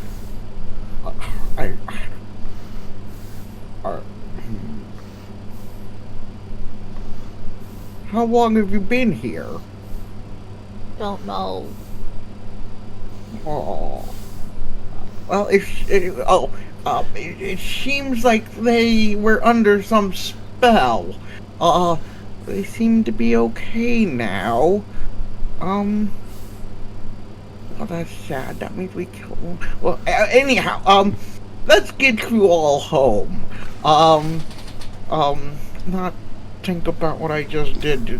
Oh, man. It seems like she's gone. She's laying there dead. Laying there. Okay, good. Oh, let's get you all out of here. Let's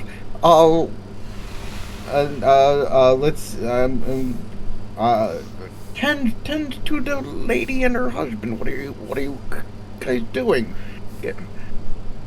I'll tend to the fishy people. You guys get the land dwellers up. Jack Platinum will feel the slight arrow from Nicholas Plantine's hand crossbow kind of push into your back. Like, all right, let's go. Come on, get in the room. All right, let's go. And I'll start strutting confidently towards. Get those lockpicks of yours ready, and I'm heading straight for the lord and lady who are chained to the wall. As I'm walking, I cast another spell. This one requires only somatic components, and as my hands are in front of me and he is behind me, I cast Wrist Pocket, and the little bead that I just made, I toss it into the wrist pocket with sleight of hand and make it disappear. Okay. I am going to go search the thing that I killed. All right.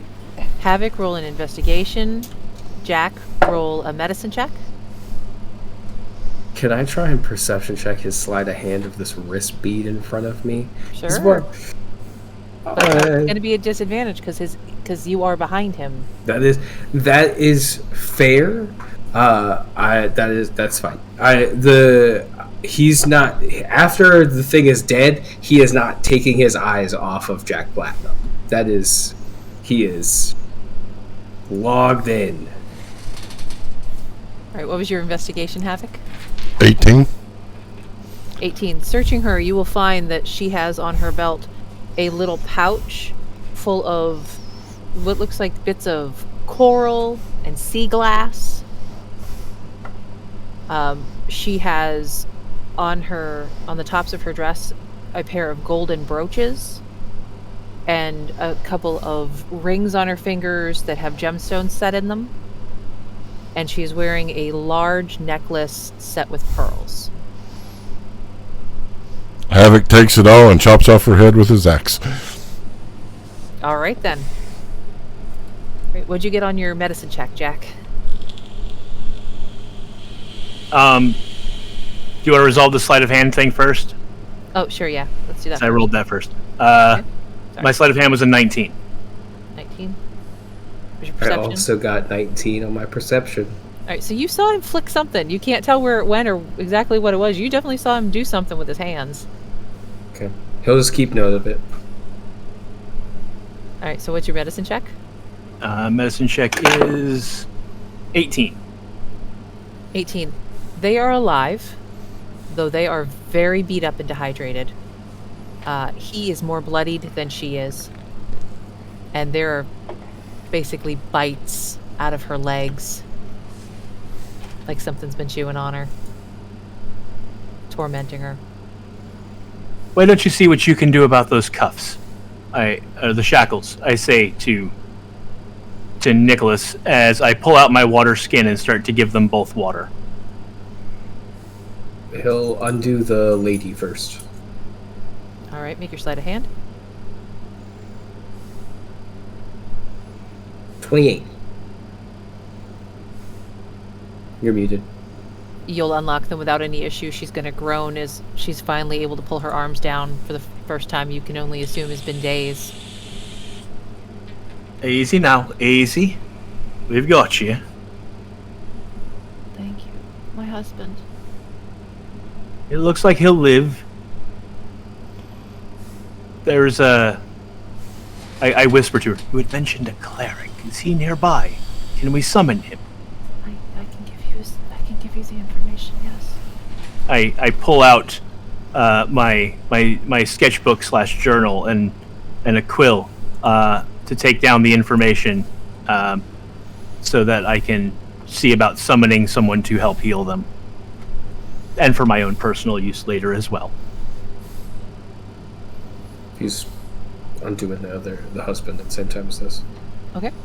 Go ahead and make your sleight of hand for that. 32. You unlock his without any issue. The man you seek, the cleric. He could meet you 3 days from now in Ivywood. Is there someone to... What's his name? Roland. I write that down. Is there someone closer who could magically help you? I am afraid I don't have that ability. Our cleric is gone. The nearest would be down the coast. Oh, my head. Oh. It's a day's ride. Yes. Here. After Havoc has done his thing, he's going to walk over to where the Lord and Lady are, put his hands together, twist them, release, and a almost transparent displacer beast will appear, pushing off green energy that will give both the Lord, Lady, and anyone else within 5 feet 6 points of healing. All right. Oh, thank you. That does help. Oh. You all got my letters. Aye, and we came as quick as we could. Unfortunately, it appears it was not quick enough. I underestimated how far away you might be. And she'll look at you, Gurgle. My dear Gurgle. Oh, here. Gurgle rummages through his pack and produces two bottles of liquid. Take this; it'll heal you. Giving a potion of healing. All right. She'll take it with a shaky hand, drinking it. Thank you so much. Thank all of you. My poor people. Our poor workers. Oh.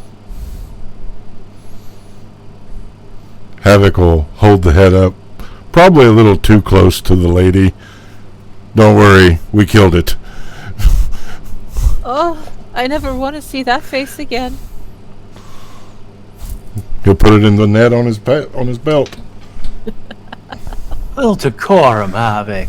Little decorum. Can't you see the lady's traumatized?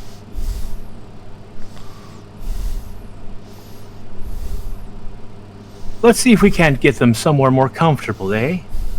I'm going to help the lady up, and the room that we had our argument in, where Beaky came to us, there was a bed in that room, and that room was only... There was some dried blood on the floor, but the bed seemed alright. There were chairs in there. They were turned over, but there were chairs. Okay, I don't think she's capable of going upstairs, so I'm gonna... yeah, we'll take her into there and put her in a chair, and then the husband as well. All right. Beaky will do as asked because he is still charmed. You'll move them to the sitting room. Does everyone else follow with Jack? Yep. Yeah. Nicholas Plantine is not taking his eyes, and he is not... He only put his hand crossbow away to literally unlock the handcuffs, and maybe he didn't even need to because he could do it one-handed or whatever. But yeah, he's keeping his hand crossbow trained on Jack Platinum, and he is not taking his eyes off him. He is not letting him get away. I'll give each of you any compensation you wish. Thank you. Bind this son of a bitch to this plane so he can't leave, and bind it so that he can't leave my presence within 10 feet, and we'll call it even. I'm not magically inclined. He's trying to arrest me for some trumped up thing he believes I've done somewhere else by actions here, irregardless of standing, it would seem. He wants to remove me forcibly from your hold, from your land, noble lady. Maybe the magistrate from a certain city, maybe you remember the city of Osrin, Jack?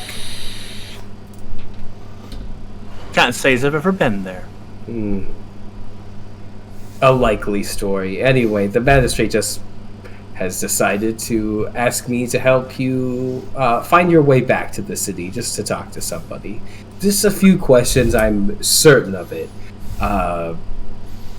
You know, the sad part is do you have jurisdiction in the Saltwood? I'm a detective that has jurisdiction everywhere.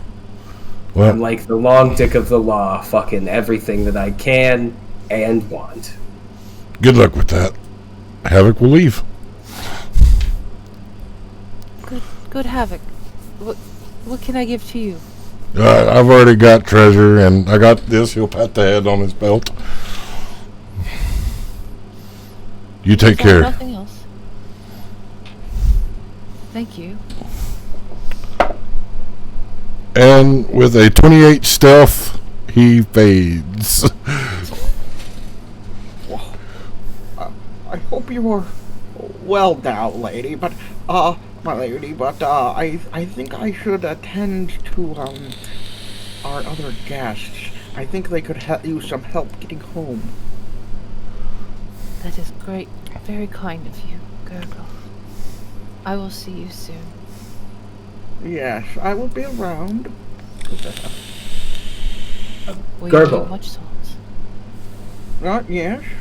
Before you leave, the manacles, please.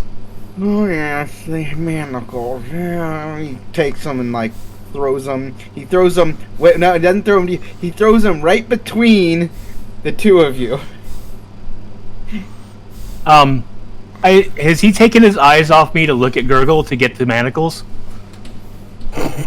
He will not take his eyes off of you. Any speaking, he is speaking to you because he is looking at you, but his eyes are not leaving you, bud. Okay. And he doesn't have to blink because he doesn't have eyelids. Alright, is either you trying to grab the manacles that have been tossed between you? Nope. Without taking his eyes off, and without taking the crossbow off of him, he's gonna reach down and pick it up, put one on himself, and he holds out the other. And he says, "A deal's a deal." Yeah, 2 seconds. I'm just checking something real quick.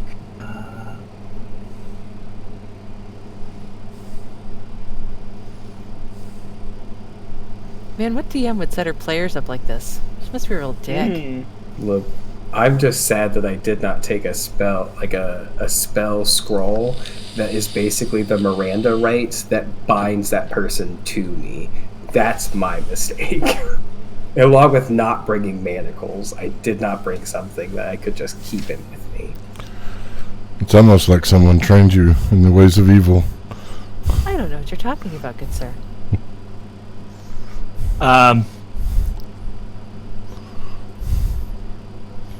Yeah, sure. All right.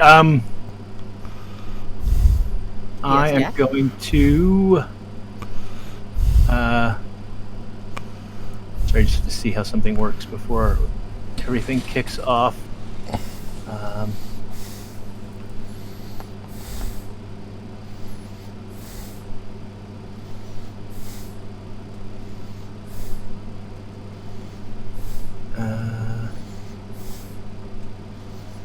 Okay. Yeah, I go to hold out my wrist to him. As I do so, I let the item in the wrist pocket fall back into my hand as I hold out my wrist. Alright. Would that be an attack roll to to latch the manacle onto me. If you're going to... Are you trying to avoid it, or are you just holding your arm out for him? I gesture my arm out, but I'm not...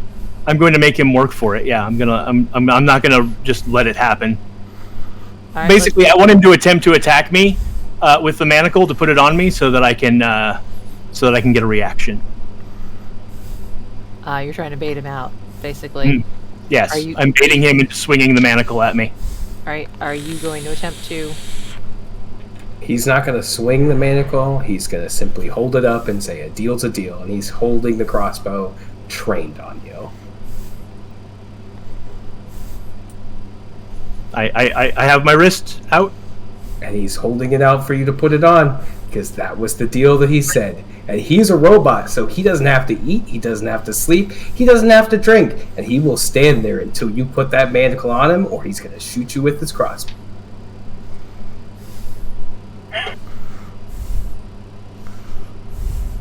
I'm real sorry, but I'm afraid I lied. I'm not going to just put my arm in that. That's fine. I lied too. He's going to shoot you in the face with his crossbow. That's an attack. Bonus action to steady aim. Sniper for the -5. Reaction. All right. Oh, attack. Make your attack roll.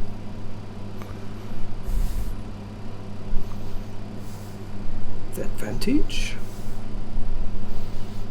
Okay, -5 is a 14. Does 14 hit? 14 would hit, yes. Except my reaction is to cast Temporal Shunt.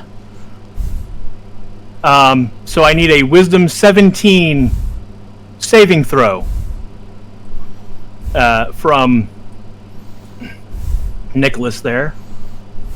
I got 14. Okay, so you target the triggering creature, a creature who makes an attack roll or starts to cast a spell against you.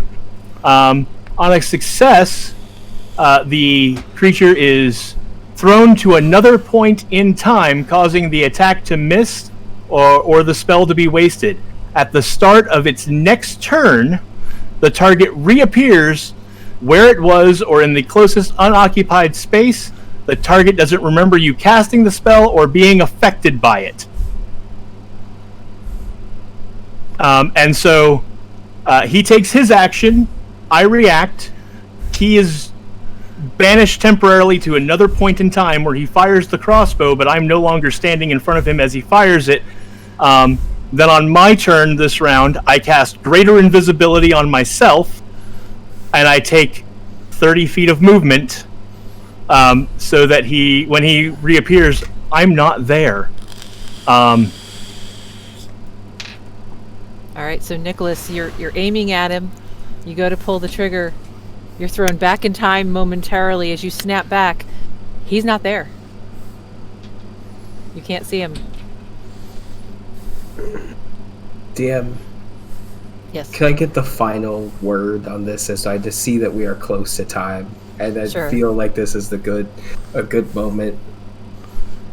He's going to throw up his hand and his crossbow, looking at the sky, and he is going to scream, "Platinum!"